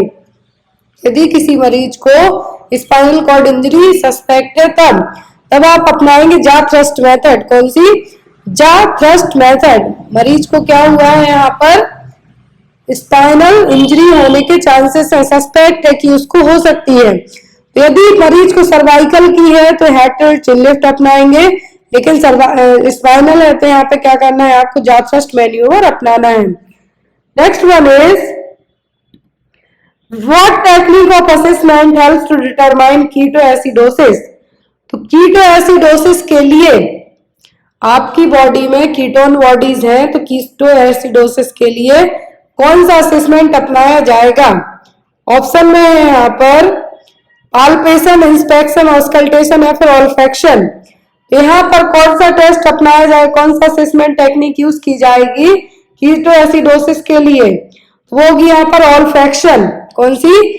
ऑल्फैक्शन। इसमें आपको एक तरीके से जब आप सांस छोड़ेंगे तो आपकी सांस से फ्रूटी सेंटेड स्मेल आएगी। एक तरीके से क्या होगी? फ्रूटी सेंटेड ब्रीथ रहेगी, कंफ्यूजिंग रहेंगे और स्मेल आएगी। तो क्या है यहाँ पर? कीटोन बॉडीज आपकी यहाँ पे पता चल जाएंगी प्रेजेंट है या नहीं। Next is 8th cranial nerve affect. तो यदि 8वें नंबर के क्रेनियल नर्व में कुछ प्रॉब्लम हो जाए, क्या प्रॉब्लम होगी? टच अफेक्ट होगा आपका, टच, टेस्ट, स्मेल या इक्विलिब्रियम। 8वें नंबर की क्रेनियल नर्व है कौन सी? जब तो पता रहेगा आपको। वेस्टिबो कोक्लियर नर्व। कौन सी? वेस्टिबो कोक्लियर नर्व। यदि इसमें कुछ भी प्रॉब्लम होती है तो आपको बॉडी बैलेंस में प्रॉब्लम होगी। क्या होगी? बॉडी बैलेंस में प्रॉब्लम होगी, इक्विलिब्रियम आपका डिस्टर्ब रहेगा। 8वें नंबर की क्रेनियल नर्व क्या है? Vestibulocochlear nerve. Next one, which of the following is not included in the symptom of hypoglycemia? Hypoglycaemia मतलब ब्लड ग्लूकोज लेवल डाउन चला गया। क्या क्या प्रॉब्लम? सब होंगी, किसी एक को छोड़कर, नॉट इंक्लूडेड। ड्राई लिप्स होंगे, सेकीनेस होगी, ट्रिमर्स टाइप से लगेंगे, ब्लड विजन होगा, फ्रूट ब्रीथ ऑर्डर होगा, सब कुछ होगा किसी एक को छोड़कर। तो फ्रूट ब्रीथ ऑर्डर होता है डायबिटिक कीटोएसिडोसिस में। किसमें? कीटोन बॉडीज रहेंगी तब। लेकिन हाइपोग्लाइसीमिया में ड्राई लिप्स रहेंगे, सेकीनेस होगी, फेंट, आपको चक्कर आएंगे, ब्लड विजन रहेगा। आप ही मान लीजिए आपको इवन नहीं भी है शुगर, आप दिन भर कुछ मत खाइए, शाम तक आपका क्या हाल होगा? आपके होंठ सूख जाएंगे, हाथों में आपको लगेगा कि कुछ हिल्स आ रहा है, सेकिंग होगी, चक्कर टाइप से आएंगे, बहुत ज्यादा आपको वीकनेस फील होगी, ब्लड विजन होगा। सब क्या है? हाइपोग्लाइसीमिया के साइन है। Next is longest muscle in the human body. Human body की सबसे लंबी मसल कौन सी है? बाइसेप्स, ट्राइसेप्स, सार्टोरियस या फिर क्वाड्रिसेप्स। तो ह्यूमन बॉडी की सबसे लंबी मसल की लॉन्गेस्ट मसल्स की बात की जा रही है तो वो है आपकी क्या? Sartorius muscle. कौन सी? Sartorius muscle. सियाटिक नर्व, एक यहाँ पर जो इमेज दी गई है तो यहाँ पर सार्टोरियस मसल्स तो लॉन्गेस्ट मसल हो गई। एक और क्वेश्चन आता है कि जब आईएम इंजेक्शन लगाते हैं तो कौन सी मसल डैमेज होने के चांसेस रहते हैं, सॉरी कौन सी नर्व डैमेज होने के चांसेस होते हैं? तो होती है सियाटिक नर्व। एक क्वेश्चन आपके लिए, इसका आंसर आप लोग कमेंट बॉक्स में देना। इसी सेम टाइम पर आपको जो डेली नॉर्सेट वाली क्लास रहेगी उसमें आपको इसका आंसर दिया जाएगा। The type of joint present between ear ossicles is, तो ईयर ऑसिकल्स के बीच में जो जॉइंट होते हैं उसका नाम क्या है? Synovial joint, fibrous joint, secondary cartilaginous joint या फिर प्राइमरी कार्टिलेजेनियस जॉइंट। इसका आंसर आप लोग कमेंट बॉक्स में देना। आई होप आपको आज की क्लास अच्छी लगी हो, और कोई भी आपको डाउट रह जाते हैं तो आप बेझिझक कमेंट बॉक्स में पूछ सकते हैं, व्हाट्सएप पे मैसेज करके पूछ सकते हैं। और आपको बिल्कुल भी घबराना नहीं है कि प्री और मेंस आपका एग्जाम होना है, एटलीस्ट ये अच्छा है।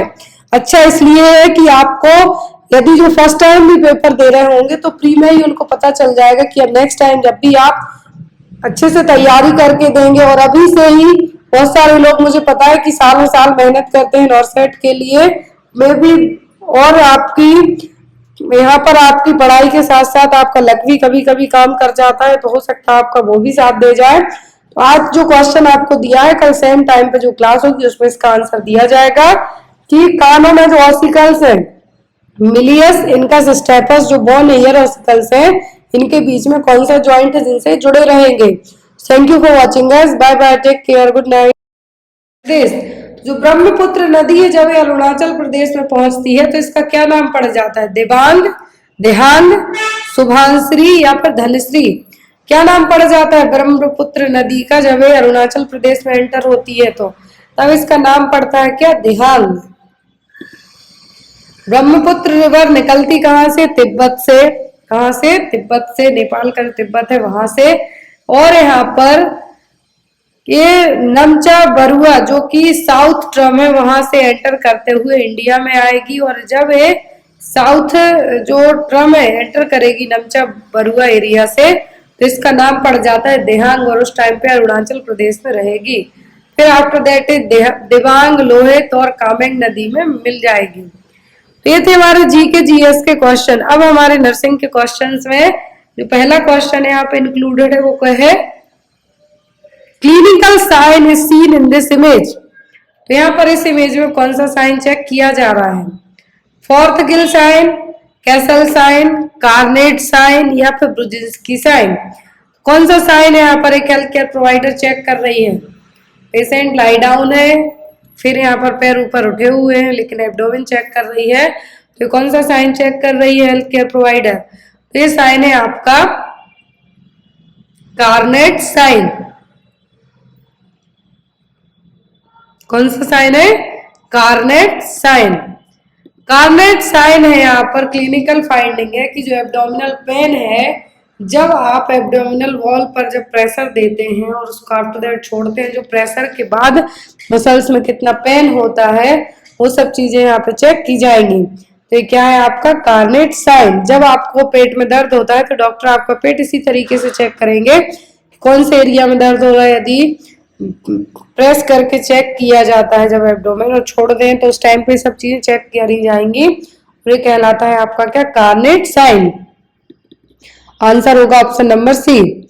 अब यहाँ पर देखिए फोर्थर गिल साइन। फोर्थर गिल साइन भी एब्डोमिनल पेन में ही, जब मरीज को जनरली रेक्टल सीथ हेमेटोमा हुआ हो तब ये साइन देखने को मिलेगा। फोर्थर गिल साइन क्या है?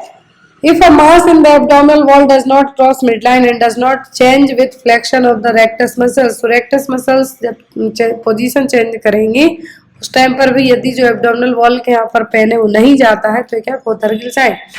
कैसल साइन जनरली स्प्लीनोमेगाली के केस में देखने को मिलेगा। किसमें?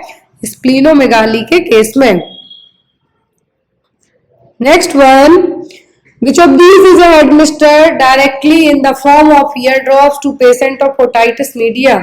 तो otitis media का मरीज है, मिडिल ईयर इन्फेक्शन हुआ है, यदि क्या है जो यहाँ पर डायरेक्टली आप एज एन ईयर ड्रॉप के तौर पर एडमिनिस्टर कर सकते हैं? आइब्यूप्रोफेन, ओपियम, पैरासिटामोल या फिर बेंजोकेन। तो किसके लिए आप है जो डायरेक्टली एडमिनिस्टर कर सकते हैं, इंस्टॉलेशन कर सकते हैं? तो वो होगा आपका बेंजोकेन। क्या है? बेंजोकेन है जो कि ईयर ड्रॉप्स के तौर पे आपको मार्केट में अवेलेबल डायरेक्ट है जो हो जाएगी। एक ऐसी मेडिसिन है जो क्या है? डायरेक्ट इंस्टॉल की जाती है, इसमें कुछ भी है जो मिला के ऐड नहीं किया जाएगा। तो यहाँ पर क्या आएगा आपका आंसर? बेंजोकेन, जो कि एक लोकल एनेस्थेटिक के तौर पे काम करेगी यदि ईयर पेन हो रहा है तो यहाँ पर आपको डॉक्टर भी प्रिस्क्राइब करते हैं, चाहे बड़े हो या बच्चे, ये डिपेंड करता है डोज पर बस। तो यहाँ पर बेंजोकेन क्या है कि लोकल एनेस्थेटिक के तौर पे काम करेगी और जनरली यहाँ पर इसका use direct as an ear drop के तौर पे भी किया जाता है। नेक्स्ट इज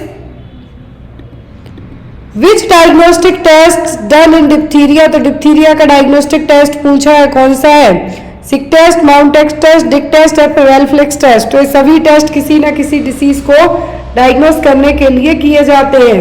तो यहाँ पर जो सिक टेस्ट है, क्या है? सिक टेस्ट किया जाता है किसके लिए? डिप्थीरिया को डायग्नोस करने के लिए। जो वेलफ्लेक्स टेस्ट है, क्या है?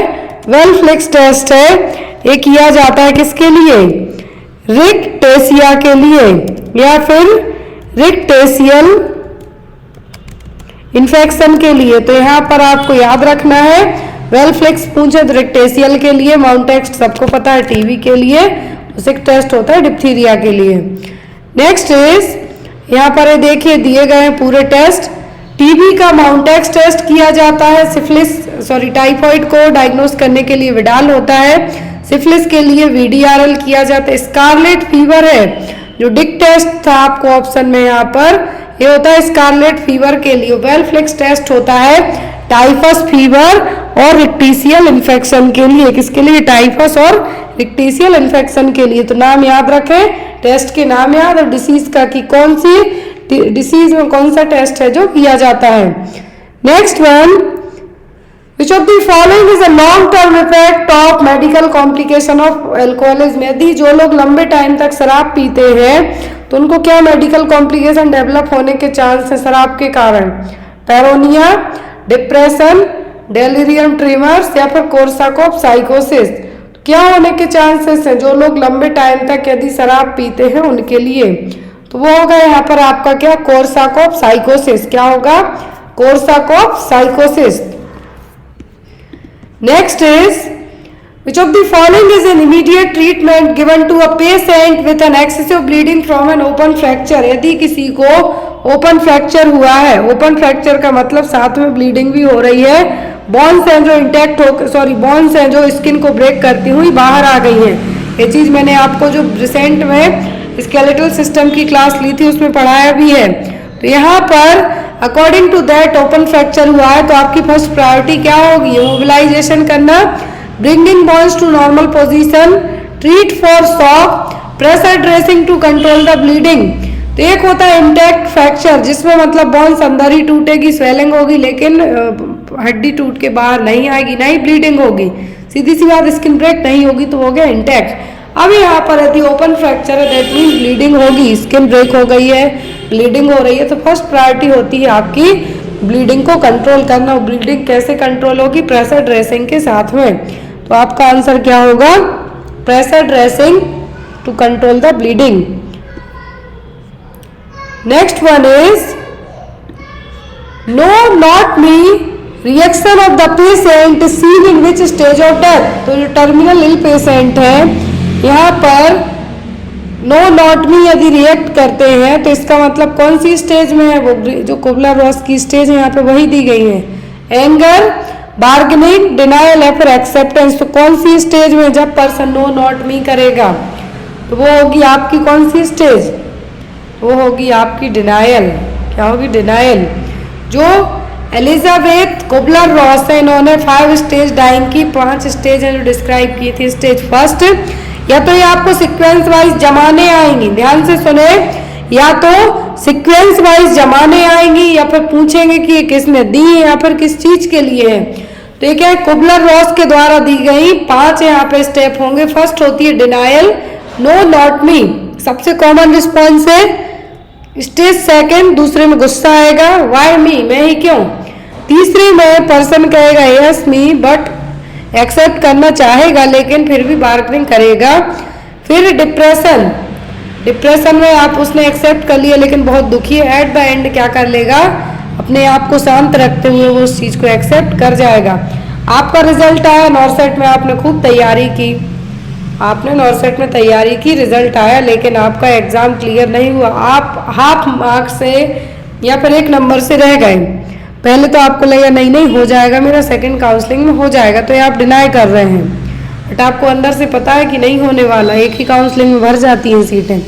दूसरे में आपको गुस्सा आएगी कि मैंने थोड़ा और क्यों नहीं पढ़ लिया। तीसरे में लगेगा चलो ठीक है बाद में देखते हैं। चौथे में आप दुखी हो जाएंगे। दुखी होने का मतलब आपको लगेगा कि फिर से पढ़ना पड़ेगा, एक दुखी है एक तरीके का, ज़्यादा पढ़ाई करना आप लोगों को। तो एट द एंड आप एक्सेप्ट करेंगे उस चीज़ को कि चलो भाई अब अगली बार जब एग्जाम होगा तो हम फिर से दे लेंगे। तो यहाँ पर वही है, तो ग्रीफ स्टेज भी आप इसको कह सकते हैं और डाइंग स्टेज भी कह सकते हैं। Next is butterfly rashes is seen in. तो बटरफ्लाई रैशेस किस में देखने को मिलेंगे? सिफिलिस में, SLE में, TB में कि मीजल्स में? किस में बटरफ्लाई रैशेस देखने को मिलेंगे? तो बटरफ्लाई रैशेस देखने को मिलेंगे किस में? होगा आपका सिस्टमेटिक लूपस एरिथ्रोमेटस। देखिए यहाँ पर एक इन्फ्लामेटरी ऑटो इम्यून डिसीज है जिसमें आपका खुद का इम्यून सिस्टम आपके लिए अटैक करेगा। तो यहाँ पर क्या हो गई? आपकी ऑटो इम्यून डिसीज है। और यहाँ पर जब ये ऑटो इम्यून डिसीज है तो आपके फेस पर जो बटरफ्लाई, जैसे बटरफ्लाई होती है वैसे ऑन योर चीक्स आपको ये क्या देखने को मिलेंगे? रैसेस देखने को मिलेंगे। और ये क्या कहलाएंगे? Butterfly rashes. क्या है ये? Butterfly rashes. Clear? Next one is transportation of triglycerides from liver to adipose tissue. It is the function of which of the following lipoprotein?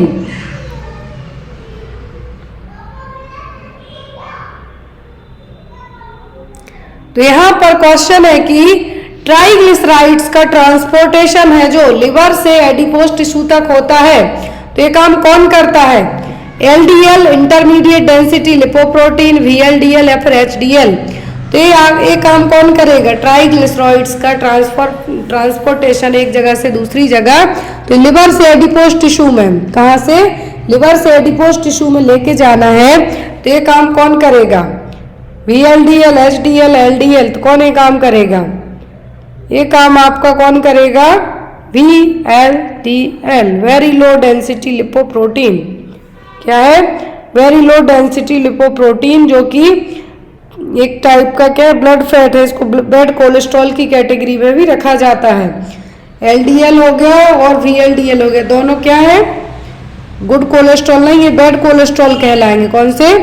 Bad cholesterol कहलाएंगे। तो यहाँ पर ये क्या हो जाएगा? क्या करेगा? क्योंकि लिवर से तो बाहर निकालना चाहिए ना, कि एडिपोज टिश्यू में जाके जमा कर दिया तो वहीं जमा रह जाएगा। तो ये ट्राइग्लिसराइड्स को ट्रांसपोर्ट करेगा लिवर से एडिपोज टिश्यू में, काम कौन करेगा? आपका VLDL। Next one is the most common preventable complication of abdominal surgery. तो यदि कोई एब्डोमिनल सर्जरी होती है तो प्रिवेंटेबल कॉम्प्लिकेशन कौन सा डेवलप हो सकता है? Thrombophlebitis, fluid and electrolyte imbalance, urinary retention या फिर एटलैक्टेसिस। तो क्या है जो यहाँ पर होने का चांस रहेगा कॉम्प्लिकेशन एब्डोमिनल सर्जरी के बाद? तो वो होगा एटलैक्टेसिस, लंग्स का कोलैप्स होना, लंग्स का सिकुड़ना एक तरीके से हम कहेंगे। तो यहाँ पर एटलैक्टेसिस में या तो कंप्लीटली या फिर पार्शियल तरीके से आपका लंग्स या फिर लंग्स का कोई भी लोब है क्या होगा? श्रिंक होगा, मतलब सिकुड़ेगा। तो ये क्या कहलाएगा? आपका कोलैप्स होगा एक तरीके से, और ये क्या है? कॉम्प्लिकेशन है सर्जरी का। Next one, which of the following is the normal respiratory rate of healthy newborn baby? तो एक जो हेल्दी न्यूबॉर्न बेबी है उसका रेस्पिरेटरी रेट कितना होगा? 16 बीट पर मिनट, 16 पर मिनट, 20 पर मिनट, 35 या फिर 22 पर मिनट। एक नॉर्मल हेल्दी न्यूबॉर्न बेबी की रेस्पिरेटरी रेट यदि पूछते हैं तो होगी 35 पर मिनट। कितना? 35 पर मिनट। एडल्ट में पूछे तो कितना हो जाता है? 15 से 20 तक के रेंज में चली जाती है। Next one is what should the nurse do first when a male client is having tonic clonic seizures. तो यदि किसी मेल क्लाइंट को टॉनिक क्लॉनिक सीजर्स आते हैं तो एज अ नर्स आप क्या करेंगे? Restrain the client legs arms, elevate the head of bed, place a tongue blade in the client mouth या फिर take measures to prevent injury. क्या करेंगे आप यदि किसी पर्सन को टॉनिक क्लॉनिक सीजर्स आ रहे हैं? तो ऐसे टाइम पर आप क्या करेंगे? पर्सन को इंजरी से बचाने का फर्स्ट आपकी प्रायोरिटी होगी। मरीज में कोई से भी सीजर्स आते हो, प्रायोरिटी आपकी सेम एक ही रहेगी सबसे पहली, कि उसको आपके लिए क्या करना है? इंजरी से प्रिवेंट करना है। तो यहाँ पर आपका आंसर क्या होगा? Prevent from the injury. Next one is which of these client is a greatest risk for falls. तो सबसे ज्यादा किसको गिरने का डर होगा? ऑप्शन है a 77-year-old female client in a room that has low glare floors। दूसरा है 87-year-old female client in a client room that has low glare floors। तीसरा है 27-year-old sedated male client, और चौथा है 37-year-old male client with impaired renal perfusion। तो सबसे ज्यादा गिरने का डर किसको होगा? 77 साल का पर्सन है यहाँ पर, लेकिन वो अपने रूम में है, फ्लोर क्या है? थोड़ा सा लो ग्लेयर में है। दूसरा 87 की क्लाइंट है, वो भी अपने रूम में है। तीसरा पर्सन है तो 27 साल का, लेकिन आपको पहले लगेगा कि ये बूढ़े लोग गिरने का डर होगा, लेकिन नहीं, सबसे ज्यादा रिस्क रहेगा जो सेडेटेड है। मेल क्लाइंट है, 27 साल का है, उसने सेडेटिव्स ले रखे हैं, सेडेटिव्स एडमिनिस्टर किए गए हैं, तो उसको गिरने का डर सबसे ज्यादा होगा। तो यहाँ पर आपका आंसर क्या होगा? 27-year-old सेडेटेड मेल क्लाइंट, क्योंकि उसने सेडेटिव मेडिकेशन ली हुई है इसलिए। नर्सिंग का फेमस क्वेश्चन डॉग बाइट से आता है, आपको कोई सी भी क्लास पूछ सकते हैं, फर्स्ट सेकंड थर्ड। क्वेश्चन है आपको for the treatment of cases of class 3 dog bite all of the following are correct except. तो यहाँ पर डॉग बाइट में सभी चीजें सही है किसी एक को छोड़कर। Give immunoglobulin for passive immunity, give ARV anti retroviral, immediately stitch wound under antibiotic coverage, या फिर immediately wash wound with soap and water. Class 3 dog bite की बात की जा रही है, तो आपको सब कुछ करना है किसी एक को छोड़कर। क्या है? सब कुछ करना है किसी एक को छोड़कर। ARV देंगे, इम्यूनोग्लोबुलिन देंगे, वॉश साबुन पानी से धुलेंगे घाव को जहाँ काटा है, लेकिन स्टिचिंग नहीं करना है, ये काम आप नहीं कर सकते। तो यहाँ पर आपका आंसर क्या होगा? Option number 3, immediately stitch wound under antibiotic coverage नहीं करना। तो यहाँ पर जब आपको रेबिड एनिमल काटेगा जिससे रेबीज होने के चांसेस रहेंगे, वो डॉग हो सकता है, बिल्ली हो सकती है, तो यहाँ पर आपको फर्स्ट कैटेगरी में क्या होगा? आदमी के लिए यदि कुत्ते ने काटा नहीं, उसने ओनली टच किया है, लिक किया है आपकी स्किन को, लिक ऑन इंटैक्ट स्किन ब्रेक नहीं हुई है, लिक बस किया है, चाटा है। सेकंड में अनकवर्ड स्किन रहेगी, स्क्रैच होंगे लेकिन ब्लीडिंग नहीं होगी, तो ऐसे में वैक्सीन लगाया जाएगा तुरंत और ट्रीटमेंट है जो स्टार्ट किया जाएगा।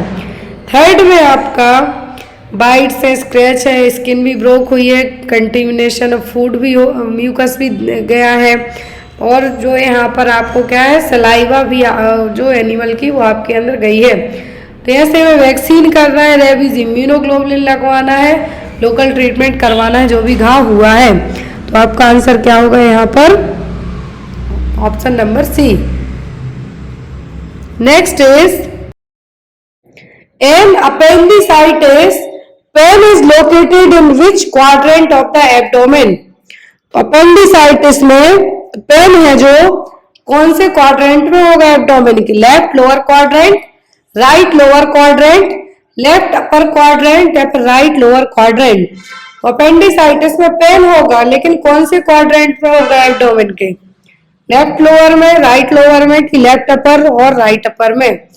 कौन से एरिया में, कौन से क्वाड्रेंट में पेन होगा? तो पेन होता है राइट लोअर क्वाड्रेंट में। अपेंडिसाइटिस में यहाँ पर क्या है? जो ये रहा आपका पेन, मैकबर्नी पॉइंट है, जो कि क्या है यहाँ पर? 1/3 of the distance laterally on the line drawn the umbilicus to the right anterior superior iliac spine। Exam में भी आता है कि पेन आपको right anterior superior iliac spine के यहाँ पे हो रहा है, तो कौन सा पेन है? तो ये मैकबर्नी पॉइंट वाला पेन, और ये कहलाता है अपेंडिसाइटिस का पेन। इसको रॉबसन साइन के नाम से भी जाना जाता है। एग्जाम में या तो मैकबर्नी पॉइंट पूछ सकते हैं, रॉबसन साइन पूछ सकते हैं, सब किसके हैं? अपेंडिसाइटिस के। तो यहाँ पर यदि पेन की बात करें तो कहाँ पर होगा? राइट लोअर क्वाड्रेंट में। कहाँ पर?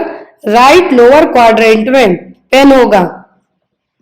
Next is tetracycline is a drug that is used for prophylaxis of. कोई बीमारी फैली है वहां पर, लेकिन आपको हुई भी नहीं है, लेकिन वहां पर वो फैल रही है एज एन एंडेमिक की तौर पर, तो टेट्रासाइक्लिन यूज की जाएगी।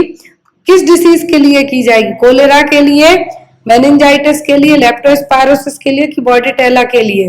किसके लिए टेट्रासाइक्लिन यूज की जाएगी? एज एन प्रोफाइलैक्सिस के तौर पर तो ये की जाएगी कोलेरा के लिए।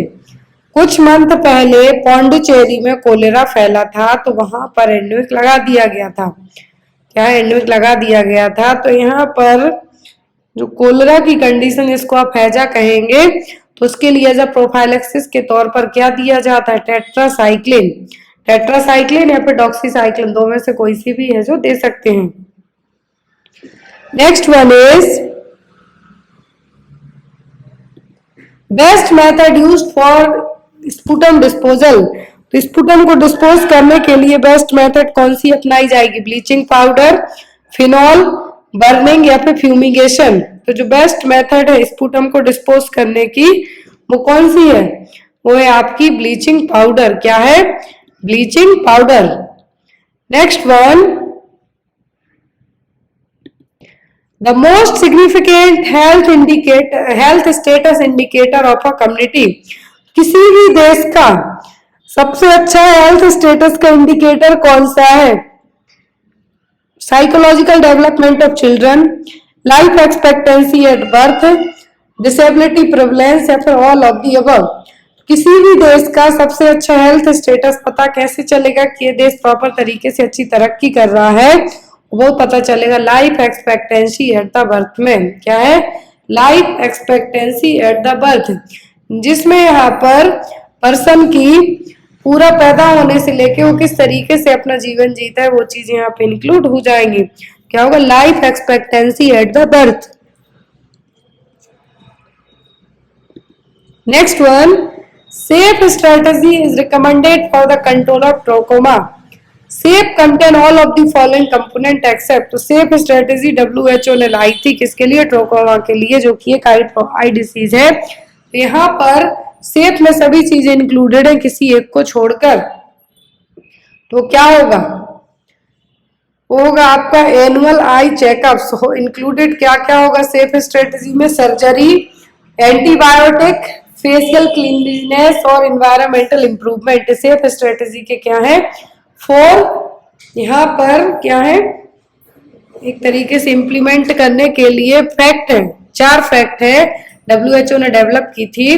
एक्रोनिम दिया गया था सेफ, मतलब surgery to treat the blinding stage of the disease, antibiotic देना इन्फेक्शन को ट्रीट करने के लिए, फिर फेशियल क्लीननेस बना के रखना है, फिर अपना फेस आइज सब क्लीन करके रखनी है, और इन्वायरमेंटल इम्प्रूवमेंट। यहाँ पर क्या सेफ स्ट्रेटेजी ट्रोकोमा के लिए दी थी किसने? वर्ल्ड हेल्थ ऑर्गेनाइजेशन ने। Next one, leading cause of blindness in India is. Bharat में अंधे होने का मेन रीजन क्या है? विटामिन ए की कमी, कैटरेक्ट, ग्लूकोमा या फिर ट्रोकोमा। ब्लाइंडनेस का जो मेन रीजन है इंडिया में वो क्या है? वो है कैटरेक्ट और मोतियाबिंद। भारत में 62.6% से ज्यादा लोगों को कैटरेक्ट हो चुका है और हुआ है। ये डेटा बता रहा है कि कैटरेक्ट कितना है? 62.6% तक। सबसे ज्यादा अंधे होने का जो रीजन है भारत में वो है कैटरेक्ट। जो आपके लेंस है उनपे ओपेसिटी का छाना है, ओपेसिटी का छाना। Next one, appearance of Burton's line in lead poisoning. यदि किसी को लीड पॉइजनिंग होती है तो वर्टन्स लाइन देखने को मिलेगी। कहाँ मिलेगी? पेल पिंकिश गम्स में, greenish coating on gums, brown stain on teeth या फिर bluish purple line on gums. Lead poisoning में वर्टन्स लाइन देखने को मिलेगी और देखने को मिलेगी कहाँ पर? गम्स में। जो आपके पर्पल जो गम्स है कैसे हो जाएंगे? पर्पल टाइप के हो जाएंगे, येलो पर्पल टाइप के। तो क्या कहलाएगी? वर्टन्स लाइन, और इसको बर्टोनियन लाइन के नाम से भी जाना जाता है। यदि किसी मरीज को, जो लोग फैक्ट्रीज वगैरह में काम करते हैं, बैटरी बनती है जहाँ पे, वो यहाँ पे काम करते हैं, तो उनको ब्लैक ब्लू टाइप की लाइन बनेगी और क्या कहलाएगी आपकी लाइन? Burton's line. क्या कौन सी लाइन कहलाएगी? Burton's line. तो बनती किसको? जो लोग लंबे टाइम तक लीड फैक्ट्रीज में काम करते हैं और उनमें क्या हो जाएगा? जो दांत है ब्लूइश पर्पल लाइन बन जाएगी। कहाँ पर? गम्स पर, मसूड़ों के यहाँ पर। देखिए early sign of leprosy. Leprosy का अर्ली साइन कौन सा है? लेप्रोसी होता किससे? Mycobacterium leprosy gram staining negative bacteria है। तो लेप्रोसी का दूसरा नाम है हैंसन्स डिसीज। अर्ली साइन क्या है? Sinking of the nose bridge, thickened painful nerve, lesion over the skin या फिर लॉस ऑफ सेंसेशन। लेप्रोसी का जो फर्स्ट साइन है यहाँ पर, अर्ली साइन है, वो है क्या? Thickened painful nerve. Early sign पूछते हैं तो क्या है? थिकेंड पेनफुल नर्व, जिसमें पेनफुल अल्सर्स टाइप के बन जाएंगे स्किन पे, जो इमेज में आपको दिख रहे हैं। फिर lesions of the hypopigmented macules, flat pale area of skin, eye damage होंगी, ब्लिंकिंग, जो आंखों की ब्लिंक करते हैं आप वो कम हो जाएगा। यहाँ पर जो थिकेंड पेनफुल नर्व बन रहा है क्या कहलाएगा? यहाँ पर आपका लेप्रोसी का साइन, जिसको पेनलेस अल्सर के नाम से भी जाना जाता है। क्या है? Thickened painful nerve. सबसे पहला यहाँ पे अर्ली साइन पूछा है तो क्या है? Thickened painful nerve. कीमोप्रोफाइलैक्सिस of choice in case of meningococcal meningitis. कीमोप्रोफाइलैक्सिस के तौर पर जो मेनिंगोकोकल यदि मेनिंजाइटिस हुआ है तो कौन सी मेडिसिन दी जाएगी? रिफाम्सिन, टेट्रासाइक्लिन, पेनिसिलिन या फिर क्लोरोक्विन। कौन सी मेडिसिन दी जाएगी यदि मेनिंगोकोकल मेनिंजाइटिस में कीमोप्रोफाइलैक्सिस के तौर पे आपको देना है? तब यहाँ पर पॉजिटिव नहीं है, लेकिन फिर भी एज अ कीमोप्रोफाइलेक्सिस के तौर पर देना है तो कौन सी देंगे, तो होगी रिफाम्सिन, जो कि फर्स्ट एंटी ट्यूबरकुलर ड्रग है। क्या है, रिफाम्सिन देंगे। Next is highest level of learning is, तो हाईएस्ट लेवल क्या है लर्निंग का, कॉन्सेप्ट लर्निंग, प्रॉब्लम सॉल्विंग, चेनिंग या फिर वर्बल एसोसिएशन।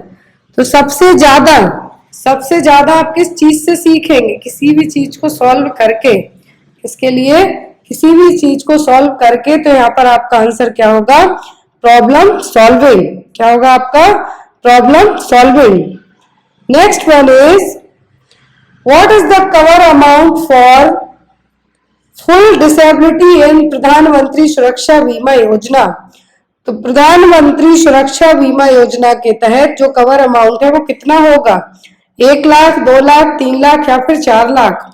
तो जो कवर अमाउंट है प्रधानमंत्री सुरक्षा बीमा योजना के तहत वो कितना होता है, टोटल अमाउंट की बात की जा रही है तो वो होगा कितना, 2 लाख तक। जो प्रधानमंत्री सुरक्षा बीमा योजना है लॉन्च की गई थी 9 मई 2015 को। इसके तहत उस टाइम पे जो फाइनेंस मिनिस्टर कौन थे, अरुण जेटली, जो अभी नहीं है। यहाँ पर इसके लिए 8 मई को कोलकाता में मोदी जी ने लॉन्च किया था, लेकिन इसकी जो एक ऑफिशियल डेट कंसीडर की जाती है वो मानी जाती है 9 मई 2015। और इसके तहत जो बीमा किया जाता है कितना, 2 लाख तक का। कितना, 2 लाख तक का। Next one is beta 2 transferrin is a specific test done in which condition. तो बीटा 2 ट्रांसफेरिन टेस्ट किस कंडीशन में किया जाएगा, allergic rhinitis, lupus vulgaris, malaria या फिर सीएसएफ प्राइनोरिया में। तो बीटा 2 ट्रांसफेरिन है जो कि एक स्पेसिफिक टेस्ट है, किस केस में किया जाएगा, किस केस में किया जाएगा बीटा 2 ट्रांसफेरिन टेस्ट। तो यहाँ पर एक किया जाता है सीएसएफ राइनोरिया में। राइनोरिया का मतलब है कि जब सीएसएफ लीक होके आपके क्या हो, नाक के थ्रू आए, और ये आएगा कहाँ से, जब आपका कोई एक्सीडेंट वगैरह हुआ हो। तो सेरिब्रोस्पाइनल फ्लूइड राइनोरिया एक ऐसी कंडीशन है जो आपका जो फ्लूइड है नोज और साइनस के थ्रू बाहर आए, कहाँ से, नाक से जब सीएसएफ बाहर आए तब ये टेस्ट है जो किया जाएगा। और ये होता है कुछ केसेस में। राइनोरिया का मतलब है कि नाक के थ्रू कोई भी फ्लूइड बाहर आना, और यहाँ पर सीएसएफ बाहर आता है। तो next is which of the following disease is known as the barometer of social welfare। तो barometer of social welfare क्या है, कोलेरा, मलेरिया, टीबी या फिर लेप्रोसी। तो यहाँ पर barometer of social welfare tuberculosis क्या है, ट्यूबरक्लोसिस। इसको बैरोमीटर ऑफ सोशल वेलफेयर इसलिए भी कहा गया है कि इसमें लैक ऑफ अवेयरनेस, मतलब लोगों को जानकारी ही नहीं होती कि अर्ली मैरिज, किसी को लगता है अर्ली मैरिज से टीबी होती है, या फिर किसी को लगता है बहुत सारे बच्चे पैदा होने के कारण होती है। तो प्रॉपर एजुकेशन, प्रॉपर नॉलेज ना होने के कारण इस चीज के लिए, टीबी के लिए क्या कहा गया, barometer of social welfare. Next is which of the following observed as anti malaria month. Anti malaria month आप कब मनाते हैं, दिसंबर, जनवरी, मई या फिर जून में। एंटी मलेरिया मंथ आप कब सेलिब्रेट करते हैं, दिसंबर में, जनवरी में, मई में कि जून में। जैसे आपको सितंबर पूरा पोषण माह के तौर पे मनाना है, फर्स्ट वीक अगस्त का ब्रेस्ट फीडिंग वीक के तौर पे आपने मनाया, वैसे ही एंटी मलेरिया मंथ मनाया जाता है जून में। कब, एंटी मलेरिया मंथ जून में मनाया जाता है। जो ब्रीडिंग होती है मॉस्किटो की उसको स्टॉप करके लार्वा को मार के, लार्वा के लिए जनरली फिश यूज की जाती है, पानी में छोड़ दी जाती है ताकि वो लार्वा को खा जाए। ब्रीडिंग जो मच्छर के लार्वा है उनसे मच्छर ना बन पाए। तो यहाँ पर एंटी मलेरिया मंथ के तौर पर कौन सा मंथ माना जाता है, June. Next one is low progesterone level can be seen in. कौन से केस में प्रोजेस्टेरॉन का लेवल कम होगा, एक्टोपिक प्रेगनेंसी में, एंटीपार्टम हेमरेज, पोस्टपार्टम हेमरेज या फिर मल्टीपल जेस्टेशन में। प्रोजेस्टेरॉन जरूरी क्यों है, प्रोजेस्टेरॉन की जरूरत क्यों है, एक हेल्दी प्रेगनेंसी के लिए। किसके लिए, एक हेल्दी प्रेगनेंसी के लिए। अब इस हेल्दी प्रेगनेंसी में यदि आपको कहा जाए कि लो प्रोजेस्टेरॉन लेवल कौन से केस में देखने को मिलेगा, तो वो होता है एक्टोपिक प्रेगनेंसी। जब प्रेगनेंसी कहाँ पर, यूट्रस में ना इम्प्लांट होकर कहाँ पर हो जाए, फैलोपियन ट्यूब में, इसीलिए इसको ट्यूबल प्रेगनेंसी भी कहते हैं। तो जो प्रोजेस्टेरॉन का लेवल है किस केस में देखने को कम मिलेगा, वो होगी ectopic pregnancy. Next one is pain in the calf on dorsiflexion of the foot में इंडिकेट। तो काफ मसल्स के यहाँ पे पेन होना, जब आप पैर को क्या करते हैं, मोड़ते हैं, तो वो साइन कहलाता है हॉमन्स साइन। और ये किस में देखने को मिलेगा, एन्यूरिज्म में, सेलुलाइटिस में, लिम्फेडीमा में कि थ्रोम्बोफ्लेबाइटिस में। तो पेन इन काफ मसल्स में दर्द होता है जब आप डॉर्सीफ्लेक्शन वे में पांव को घुमाते हैं, तो वो साइन कहलाएगा हॉमन्स साइन, और देखने को मिलता है थ्रोम्बोफ्लेबाइटिस में। किसमें, थ्रोम्बोफ्लेबाइटिस में। इस तरीके से आपकी काफ मसल्स है, यहाँ पर जब आप टर्न करेंगे तो आपको पेन होगा, वो साइन कहलाएगा हॉमन साइन, और देखने को मिलेगा थ्रोम्बोफ्लेबाइटिस के केस में। Strongest stimulation for lactation is by. तो स्ट्रॉन्गेस्ट स्टिमुलेशन क्या है लैक्टेशन के लिए, मेटक्लोप्रामाइड, सकलिंग, पीपीएच या फिर ब्रोमोक्रिप्टिन। ब्रोमोक्रिप्टिन है तो ड्रग यूज की जाती है जो भी माँ अपने बच्चे को फीड नहीं कराना चाहती हैं उनके लिए। क्लियर, जो माएँ अपने बच्चों को किसी रीजन से फीड नहीं कराना चाहती, या बच्चे की इनकेस डेथ हो गई हो after the delivery, but milk बन रहा है, तो उस मिल्क को स्टॉप करने के लिए ब्रोमोक्रिप्टिन यूज की जाती है। स्टिमुलेशन की बात की जा रही है, जो लैक्टेशन प्रोसेस है उसको स्टिमुलेट कौन करेगा, तो जो ड्रग होगी या फिर जो कंडीशन होगी वो होगी सकलिंग। बेबी जितना ज़्यादा सक करेगा उतना ज़्यादा लैक्टेशनल प्रोसेस अच्छी रहेगी, मिल्क बनेगा, क्योंकि बेबी के सक करने से जो ऑक्सीटोसिन हार्मोन है ब्रेन को सिग्नल देगा कि भाई ज़्यादा से ज़्यादा मिल्क है, जो प्रोलैक्टिन हार्मोन है जो ज़्यादा से ज़्यादा मिल्क बनाने का काम करेगा। और ऑक्सीटोसिन जब बेबी सक करेगा तो ऑक्सीटोसिन एक्टिवेट होगा, आफ्टर दैट क्या करेगा, मिल्क इजेक्शन का काम करेगा। तो यहाँ पर आपके 4-5 क्वेश्चन बन गए। पहला स्ट्रॉन्गेस्ट स्टिमुलेशन तो क्या होगा, सकलिंग, बेबी का ब्रेस्ट को सक करना। दूसरा आपका बनता है कौन सी मेडिसिन यूज की जाती है यदि माँ अपने बच्चे को फीड नहीं कराना चाहती है। तीसरा क्वेश्चन आपका बनता है यहाँ पर कि जो भी लैक्टेशनल मेथड है, लैक्टेशनल मेथड की अलग अलग स्टेप होते हैं, यहाँ पे देखिए आप। पहली होती है मेमोजेनेसिस, मतलब ब्रेस्ट है जो डेवलपमेंटल स्टेज में ब्रेस्ट है वो फंक्शनल स्टेट में भी है। मेमोजेनेसिस का मतलब है ब्रेस्ट का फंक्शनल स्टेट में डेवलप होना। दूसरा स्टेप होता है लैक्टोजेनेसिस, मतलब synthesis and secretion of milk from the breast alveoli. Breast alveoli में क्या होगा, मिल्क का सिंथेसाइजेशन होना, और आफ्टर जब बेबी सक करेगा तो उस मिल्क का सीक्रेशन भी होना। गैलेक्टोकाइनेसिस मतलब कुछ है जो इजेक्ट किया जाना है, और यहाँ पर हेल्प करेगा oxytocin hormone, ejection of milk outside the breast. Last में प्रोसेस होती है गैलेक्टोपोइसिस। ऐसा नहीं है कि मिल्क बनते जा रहा, कुछ टाइम पे मिल्क खत्म भी होगा, तो उस प्रोसेस को मेंटेन करके रखना क्या है, गैलेक्टोपोइसिस।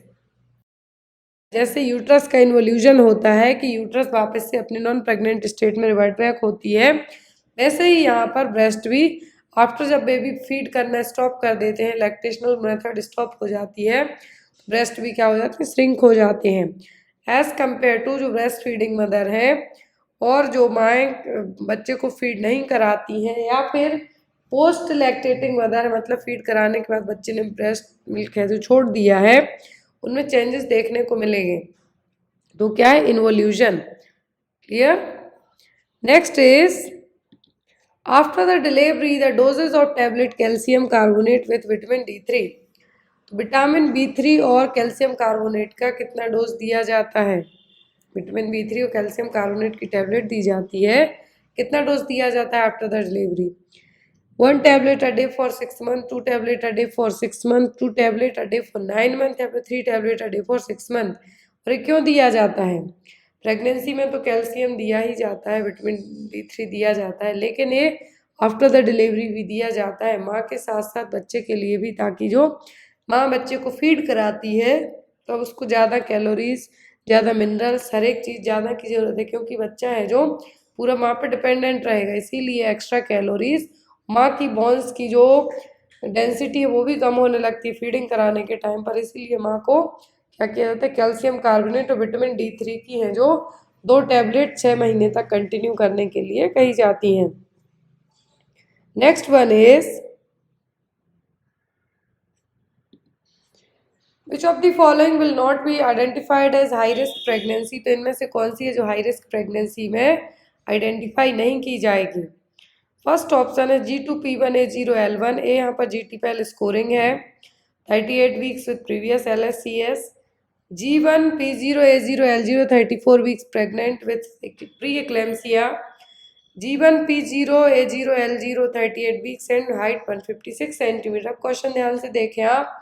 फर्स्ट ऑप्शन में कहा है कि ग्रेविडा 2 टाइम्स है, प्रीटर्म प्रेगनेंसी एक हो चुकी है, अबॉर्शन नहीं हुआ है लेकिन एक लाइव बर्थ है, और 30 वीक की प्रेगनेंसी लेकिन इसके पहले LSCS हो चुका है। जो भी डिलीवरी LSCS से पहले हुई है तो दूसरी प्रेगनेंसी को भी हाई रिस्क में ही कंसीडर किया जाता है। क्लियर, क्योंकि एक पहली प्रीटर्म हो चुकी है इसलिए। फिर दूसरे में कहा है कि G1 है, मतलब पहली बार प्रेग्नेंट है, ना लिविंग चिल्ड्रन है, ना अबॉर्शन हुआ, ना प्रीटर्म हुआ, लेकिन 34 वीक की प्रेगनेंसी है, साथ में हाई BP की समस्या है, प्री एक्लेम्सिया का केस है, तो ये भी हाई रिस्क होगा। प्री एक्लेम्सिया, एक्लेम्सिया एंड जो एक्लेम्प्टिक सीजर्स हो गए, हाई BP की समस्या हो गई, डायबिटीज हो गई प्रेगनेंसी में, ये सब क्या है, high risk pregnancy, ectopic pregnancy हो गई। फिर नेक्स्ट ऑप्शन है G1P0A0L0 38 weeks pregnancy and height 156 centimetre. तो यहाँ पर जो हाई रिस्क प्रेगनेंसी नहीं होगी वो कौन सी होगी, वो होगी ऑप्शन नंबर C, क्योंकि पहली बार प्रेग्नेंट है, ना प्रीवियस प्रीटर्म की हिस्ट्री है, ना अबॉर्शन की है, और हाइट भी अच्छी है, 156 सेंटीमीटर है, तो यहाँ पर क्या है, नॉर्मल प्रेगनेंसी में कंसीडर की जाएगी। हाई रिस्क प्रेगनेंसी में कंसीडर किया जाता है जब माँ की उम्र या तो 16 साल से कम या फिर 35 साल से ज़्यादा हो, कुछ उसको क्रॉनिक डिसीजेज हो, जैसे कि हाई BP की समस्या हो गई, डायबिटीज़ हो गया, कार्डियोवास्कुलर और रीनल डिसीज हो गई, या फिर थायराइड प्रॉब्लम हो गई। थायराइड प्रॉब्लम यदि माँ को होती है तो जो होने वाला बच्चा है वो मेंटली रिटार्डेड भी कभी कभी हो सकता है, चांसेस रहते हैं। RH आइसो इम्यूनाइजेशन की कंडीशन बनी हो माँ को तो भी है जो क्या है, हाई रिस्क प्रेगनेंसी में कंसिडर किया जाएगा। स्टिल बर्थ मतलब जो हिस्ट्री रही है प्रीवियसली माँ की है, जो हिस्ट्री मतलब पहले बच्चे यूट्रस में डेथ हुई हो बच्चे की, तो वो क्या है, हिस्ट्री में कंसीडर किया जाएगा।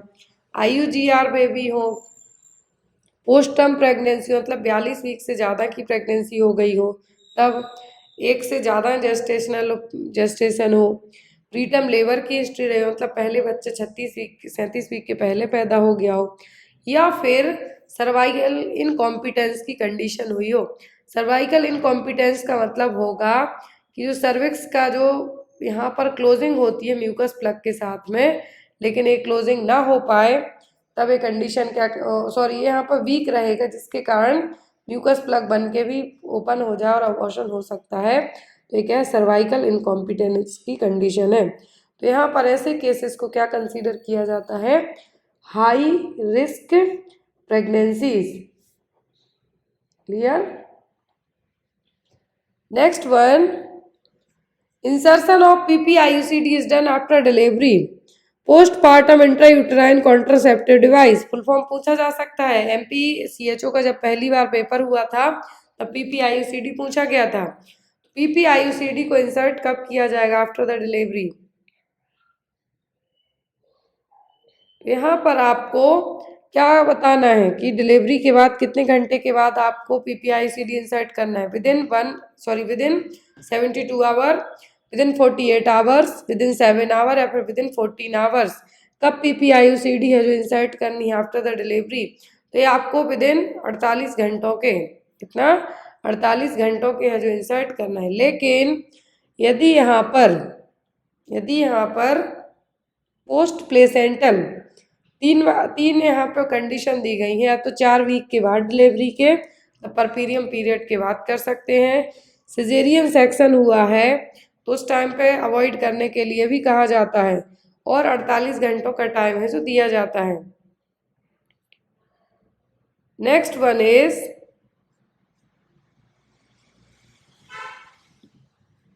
विच is the number of feeding tube use to feed newborn baby के लिए कितने साइज की फीडिंग ट्यूब यूज की जाएगी, 6, 8, 9 या फिर 10। यहाँ पर जो इंटरनल डायमीटर की बात की जा रही है, जो चौड़ाई है अंदर ट्यूब की कितनी होगी, 6 होगी, 8 होगी, 9 होगी कि 10 होगी, ये होगी 6। कितना, 6। 6 जो फ्रेंच गॉज है वो है यहाँ पर, जो इंटरनल डायमीटर है वो क्या है, फ्रेंच गॉज है, कितना होगा 6, और वो कैसे कलर की होगी, ग्रीन कलर की। Next one, in how many days umbilical cord fall in normal full term healthy newborn. तो एक जो हेल्दी न्यूबॉर्न है उसकी अम्बिलिकल कॉर्ड कितने दिनों के अंदर अपने आप से गिर जाती है, 2 से 3 दिन, 3 से 5 दिन, मोर देन 7 डेज या फिर मोर देन 14 डेज। तो नॉर्मली यदि हम बात करते हैं, हेल्दी न्यूबॉर्न की बात की जा रही है, टर्म भी और हेल्दी भी। टर्म मतलब 37 हफ्तों के बाद बच्चा पैदा हुआ है, और हेल्दी है बच्चा, मतलब यहाँ पर बच्चा हेल्दी तंदुरुस्त हुआ है, मतलब 2.5 kg से ज़्यादा का वजन के साथ हुआ है। तो उनमें जनरली 3 से 5 दिन का टाइम है जो लग जाता है, कभी कभी 1 वीक भी लग जाता है। बट यदि आप एग्जाम पर्पज से दे रहे हैं और आपको ऑप्शन में है तो आप 3 से 5 दिन तक है जो मार्क कर सकते हैं। क्लियर है, वो आपको लगेगा कि कितना इजी क्वेश्चन है, लेकिन ये बहुत एग्जाम में आता है। यहाँ पे आपको एक इमेज दिख रही है, आपको इसमें बताना है कि इसमें क्या है। एक टुडे कॉन्ट्रासेप्टिव है, spermicide used in contraceptive today is. Today जो कि वुमेन्स कॉन्ट्रासेप्टिव है। अब इसमें स्पर्मिसाइड का मतलब है कि स्पर्म को मारने वाला, इसमें ऐसा कौन सा केमिकल, स्पर्मिसाइड का मतलब स्पर्म को किल करने वाला केमिकल। तो इसमें ऐसा कौन सा केमिकल है टुडे कॉन्ट्रासेप्टिव में जो कि स्पर्म को मार सकता है। प्रोस्टाग्लैंडिन F2, MPA9, नैनोसिनॉल या फिर नन ऑफ द अबव। कौन सा है, तो यहाँ पर टुडे वुमेन कॉन्ट्रासेप्टिव है, आपको सैचेट पे दिख रहा है, जो आपको इमेज यहाँ पे ऐड की गई है कि टुडे कॉन्ट्रासेप्टिव है। तो यहाँ पर 9 नैनोसिनॉल स्पर्मिसाइड यूज किया जाता है, जो कि एक वेजाइनल कॉन्ट्रासेप्टिव स्पंज है, एक तरीके का क्या है, स्पंज, कॉन्ट्रासेप्टिव स्पंज है। और लेकिन ये एसटीडी को प्रिवेंट करने का काम नहीं करेगा, आपको याद रखना है। एक बर्थ कंट्रोल प्रोडक्ट है जो कि सॉफ्ट है, डिस्पोजेबल है, पॉलीयूरेथेन फॉर्म का स्पंज कंटेनिंग 1000 mg, इसमें नॉनॉक्सिनॉल रहेगा।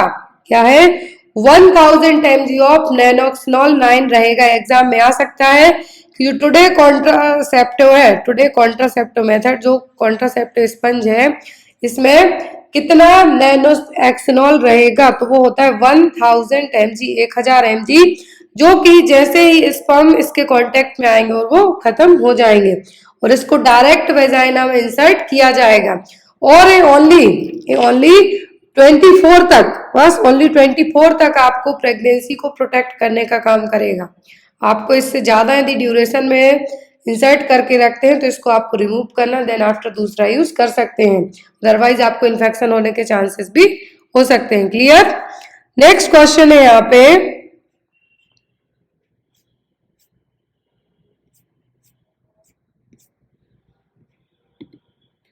Which drug is relatively contraindicated in the breastfeeding?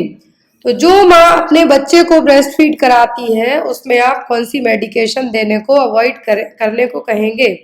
प्रोप्रानॉल, सेफेलोस्पेरिन, जिडोविडिन या फिर sulfonyl urea.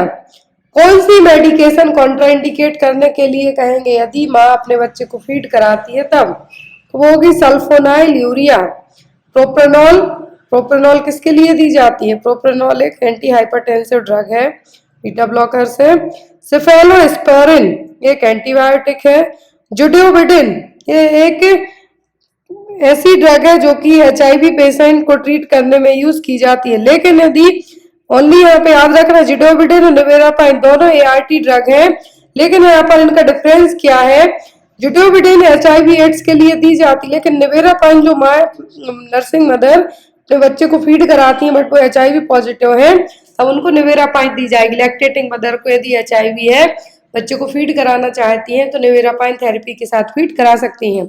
Sulfonyl urea, sulfonyl urea एक ऐसी ड्रग है जो कि जनरली एंटी डायबिटिक ड्रग के तौर पे काम करेगी। किसके तौर पे, एंटी डायबिटिक ड्रग के तौर पे काम करेगी, और ये डायबिटीज मेलाइटस टाइप 2 को मैनेज करने में यूज की जाती है। क्लियर। तो यहाँ पर ब्रेस्ट फीडिंग मदर को कॉन्ट्राइंडिकेट रहेगी। नेक्स्ट है रैमसे स्केल। क्या है, Ramsay scale is used for the assessment of. Ramsay scale किसके लिए यूज की जाती है? ऑप्शन में है यहाँ पे सेडेशन, पैक, अराउजल या फिर ऑल ऑफ दी अबव। यहाँ पर जो रैमसे स्केल है यूज की जाती है सेडेशन के लिए। किसके लिए? सेडेशन के लिए। यहाँ पर इसमें जो स्कोर होते हैं 1 2 3 4 5 6 स्कोर यहाँ पे रहेंगे। मोस्ट कॉमनली सेडेशन स्केल कहलाएगी या तो रैमसे सेडेशन स्केल के नाम से जानी जाएगी। 6 कैटेगरी होती हैं यहाँ पर, severe agitation to deep coma तक की। Severe agitation to deep coma तक की आपने देखा होगा, जैसे हिप्नोटाइज करते हैं उसी तरीके से सेडेट करना होगा। तो यहाँ पर इसमें कुछ क्वेश्चंस पूछे जाएंगे। क्या है? कुछ क्वेश्चंस पूछे जाएंगे। मरीज किस तरीके से रिस्पॉन्ड करता है, पूछते पूछते यदि मरीज बहुत डीप गहरी नींद में चला जाता है और तब भी आप उससे बात करते जा रहे हैं, कुछ रिस्पॉन्ड नहीं कर रहा है वो, तो क्या होगा?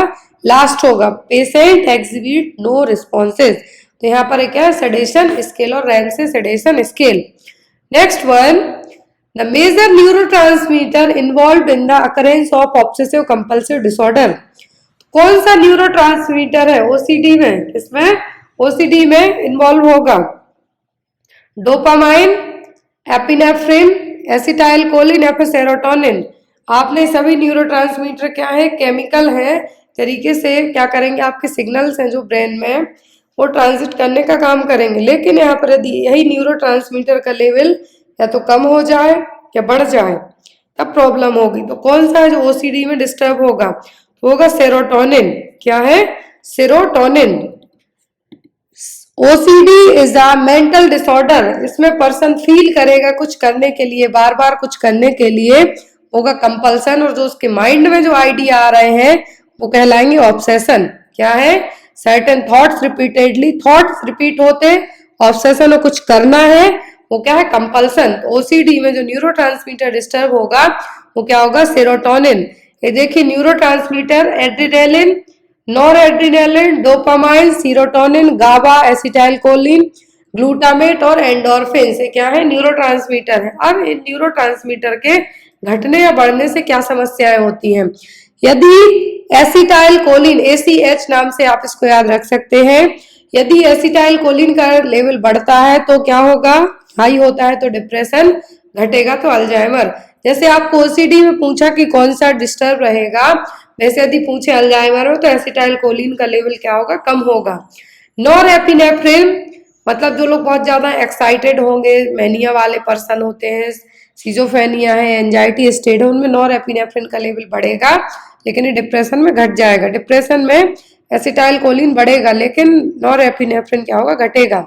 सोमेटोस्टेटिन, सोमेटोस्टेटिन ये भी एक क्या है? न्यूरोट्रांसमीटर है। इसका लेवल हंटिंगटन डिसीज है, हंटिंगटन कोरिया आपने पढ़ा है, वही इसमें क्या होगा? इसका लेवल बढ़ेगा। नेक्स्ट आता है डोपामाइन। तो डोपामाइन मैनिया सिजोफेनिया में बढ़ता है लेकिन पार्किंसन और डिप्रेशन में घटेगा। सेरोटोनिन डिप्रेशन में लेवल कम होगा, और जो एंजाइटी या फिर कुछ अदर कंडीशंस होती हैं फियर टाइप का तो उसमें बढ़ जाएगा। तो यहाँ पे आपको मोस्ट ऑफ द इनके नाम और किस बीमारी में घट रहे हैं, बढ़ रहे हैं। Clear? Next is malaria infection can be transmitted by. Malaria infection है जो कैसे ट्रांसमिट होगा? Vertical transmission through the placental defect, white of infected female anopheles mosquito, blood transfusion या फिर ऑल ऑफ दी अबव। अब मलेरिया है जो vertical मतलब प्लेसेंटा से जो बच्चे में जाएगा, माँ से बच्चे में जाएगा, ट्रांसमिट होगा तो होगा vertical transmission. Bite of infected female anopheles mosquito, तो बस मलेरिया का जो मेन कॉज है वो है फीमेल एनाफिलीज मॉस्किटो का काटना। ब्लड ट्रांसफ्यूजन, यदि आपको मलेरिया आपका ब्लड ट्रांसफ्यूज किसी और में कर देते हैं तो उसको भी मलेरिया होने के चांस है। तो यहाँ पर ये सभी क्या होंगे? इसके लिए मलेरिया के लिए रिस्पॉन्सिबल हो सकते हैं। Clear? Next one, which of these is true regarding lumbar puncture method. तो लंबर पंचर मेथड को लेके इनमें सही क्या है? Also known as spinal tap, knee chest position will be given to patient, needle pass between third and fourth और fourth and fifth lumbar vertebra after all of the above. Lumbar puncture और spinal tap, lumbar puncture और spinal tap. तो यहाँ पर जो position दी जाती है वो होती है नी चेस्ट हो सकती है या फिर सी शेप पोजीशन हो सकती है। क्लियर, नी चेस्ट पोजीशन, सी शेप पोजीशन हो सकती है। स्पाइनल टेप के नाम से भी इसको जाना जाता है। जो कॉमन साइट होती है जो कि एग्जाम में आती है वो होती है L3 टू L4 या फिर L4 टू L5 तक। कॉमनली जो L3 to L4, L4 to L5 तक है जो लंबर पंचर जो लंबर वर्टिब्रा है यहीं पे लंबर पंचर किया जाएगा। और क्यों किया जाता है? CSF को एस्पिरेट करने के लिए, CSF बाहर निकालना है हमें कुछ डायग्नोस करने के लिए। तो यहाँ पर आपका आंसर क्या होगा? All of the above. ये नी चेस्ट पोजीशन या फिर सिटिंग पोजीशन में सी शेप पोजीशन भी दे सकते हैं। स्पाइनल टेप के नाम से भी ये जाना जाता है। और यहाँ पर L3 टू L4 या फिर L5 टू L5 तक लंबर वर्टिब्रा में निडल इंसर्ट करके है जो CSF हो वो बाहर निकाला जाएगा डायग्नोस करने के लिए।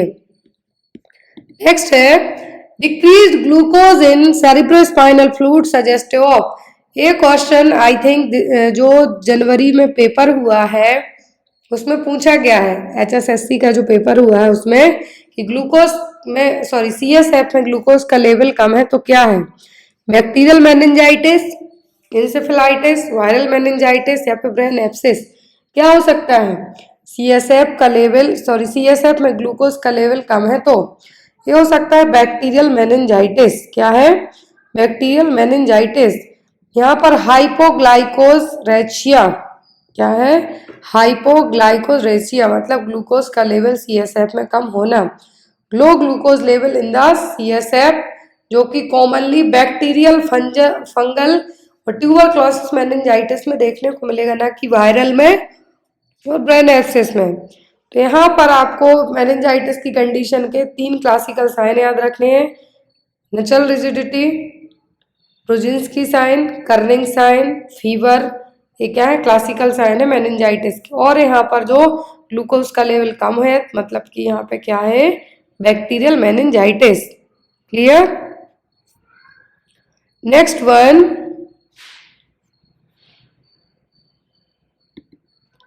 What is the condition in which children is pulling out the hair? कौन सी कंडीशन है जिसमें बच्चे अपने खुद के बाल खींचते हैं? इमिप्रामाइन, एक्रोफोबिया, ओलेंजापाइन या फिर ट्रिक्टोट्लेमेनिया। यहाँ पर ऐसी कंडीशन जिसमें बच्चे खुद के बाल नोचते हैं, खींचते हैं गुस्से में, स्पेशली ये टोडलर्स में देखने को मिलेगा। 2 से 3 साल की उम्र के बच्चे होते हैं, बहुत जो टेम्पर टेंट्रम वाले बच्चे होते हैं वो खुद के बालों का खींचना क्या कहलाएगा? ट्राइकोटिलोमेनिया। क्या है? ट्राइकोटिलोमेनिया। इस तरीके से इसमें तो एक खींच रहा है, बच्चे अपने पूरे बाल उखाड़ के फेंकने की कोशिश करते हैं। नेक्स्ट है इन लैप्रोस्कोपी। क्या है? In laparoscopy procedure gases is used for inflation of abdominal wall. जो भी लैप्रोस्कोपिक प्रोसीजर होने होते हैं तो एब्डोमिनल वॉल को इन्फ्लेट किया जाता है ताकि पूरे ऑर्गन प्रॉपर विजुअलाइज हो। क्या है? पूरे जो ऑर्गन है प्रॉपर विजुअलाइज हो, गैस फिल्डअप की जाएगी इन्फ्लेट करने के लिए। तो वो गैस कौन सी है? Nitrous oxide, oxygen, carbon dioxide या फिर हीलियम। कौन सी गैस यूज करेंगे लैप्रोस्कोपी प्रोसीजर में ताकि पूरे ऑर्गन प्रॉपरली विजुअलाइज हो? तो वो कहलाती है कार्बन डाइऑक्साइड। कौन सी? Carbon dioxide. Following pair of disease is caused by the virus. तो इनमें से कौन सी बीमारी है जो वायरस के द्वारा होगी? तो पेयर है यहाँ पे rabies, mumps, AIDS, syphilis, typhoid, tetanus या फिर कोलेरा, ट्यूबरक्लोसिस। अभी हाल फिलहाल में एक जो बीमारी फैली हुई है केरला में, 3 बच्चों की डेथ हो चुकी है अमीबा के कारण। तो यहाँ पर आपको उससे क्वेश्चन आ सकता है। अमीबा के कारण जो ब्रेन में अमीबा डायरेक्ट एंटर करेगा नेजल पासेज के थ्रू, एयर पानी में, जो गंदे पानी में तैरने के कारण या जो रेनी वाटर रहेंगे, पानी भरा हुआ है उसके कारण डायरेक्ट अमीबा आपके ब्रेन में जा रहा है। बच्चों में अभी 3 केरला में है जो केस है जो अभी डिटेक्ट हुए हैं, उन 3 बच्चों की डेथ है जो रिसेंट में हो चुकी है। तो उससे रिगार्डिंग आपको क्वेश्चन एग्जाम में आ सकता है। तो डिसीज़ यहाँ पे पेयरिंग में पूछिए कौन सी होगी। पेयर आप कैसे निकालेंगे? यहाँ पे वायरस का दिया हुआ है, आपको एग्जाम में बैक्टीरियल पेयर पूछा जा सकता है, प्रोटोजोअल पूछा जा सकता है, स्पायरोचीट पूछा जा सकता है, या फिर आपको कोई एयरबॉर्न इन्फेक्शन की पेयरिंग पूछी जा सकती है, या कोई जेनेटिक डिसीज़ की पेयरिंग आ सकती है। तो इस तरीके के पेयर से आपको क्वेश्चन आ सकते हैं। जैसे यहाँ पे वायरस का पेयर पूछा है, तो वायरस जो डिसीज़ है यहाँ पर कौन सी होंगी, मतलब वायरस के कारण होने वाली बीमारी। तो रेबीज़ और मम्स, रेबीज़ और मम्स ये दोनों क्या है, वायरल प्रॉब्लम है। रेबीज़ होता है लाइसा वायरस से, मम्स भी वायरल इन्फेक्शन है। एड्स तो HIV वायरस से होगा, लेकिन सिफिलिस ट्रिप्नोमा पैलिडियम नाम के बैक्टीरिया से होगा। टाइफॉइड यहाँ पर और tetanus, typhoid salmonella typhi bacteria से होगा, और टिटनस है जो क्लोस्ट्रीडियम टिटेनी नाम के बैक्टीरिया से होगा। तो ये दोनों बैक्टीरियल हो गई। कोलेरा विब्रियो कोलेरा नाम के बैक्टीरिया से होगा, और ट्यूबरक्लोसिस है जो माइकोबैक्टीरियम ट्यूबरक्लाई के कारण होगा। तो यहाँ पर जो फर्स्ट ऑप्शन है वो बस वायरल डिसीज़ का पेयर शो कर रहा है, बाकी सेकंड बैक्टीरियल वायरल का, थर्ड और फोर्थ है जो बैक्टीरियल के क्या कर रहे हैं यहाँ पे शो कर रहे हैं। तो याद रखना है किसी भी डिसीज़ का पॉजिटिव एजेंट वायरस या बैक्टीरिया है, विथ नाम के याद रखें, प्रोटोजोअल है। तो आपको पेयर में इस तरीके से क्वेश्चन है जो आ सकते हैं। एक क्वेश्चन आपके लिए रहेगा, आप उसका आंसर कमेंट बॉक्स में ज़रूर दीजिएगा। जो नेक्स्ट क्लास होगी उसमें इसका आंसर आपको है जो बताया जाएगा। क्वेश्चन में यहाँ पे आपको कहा गया है,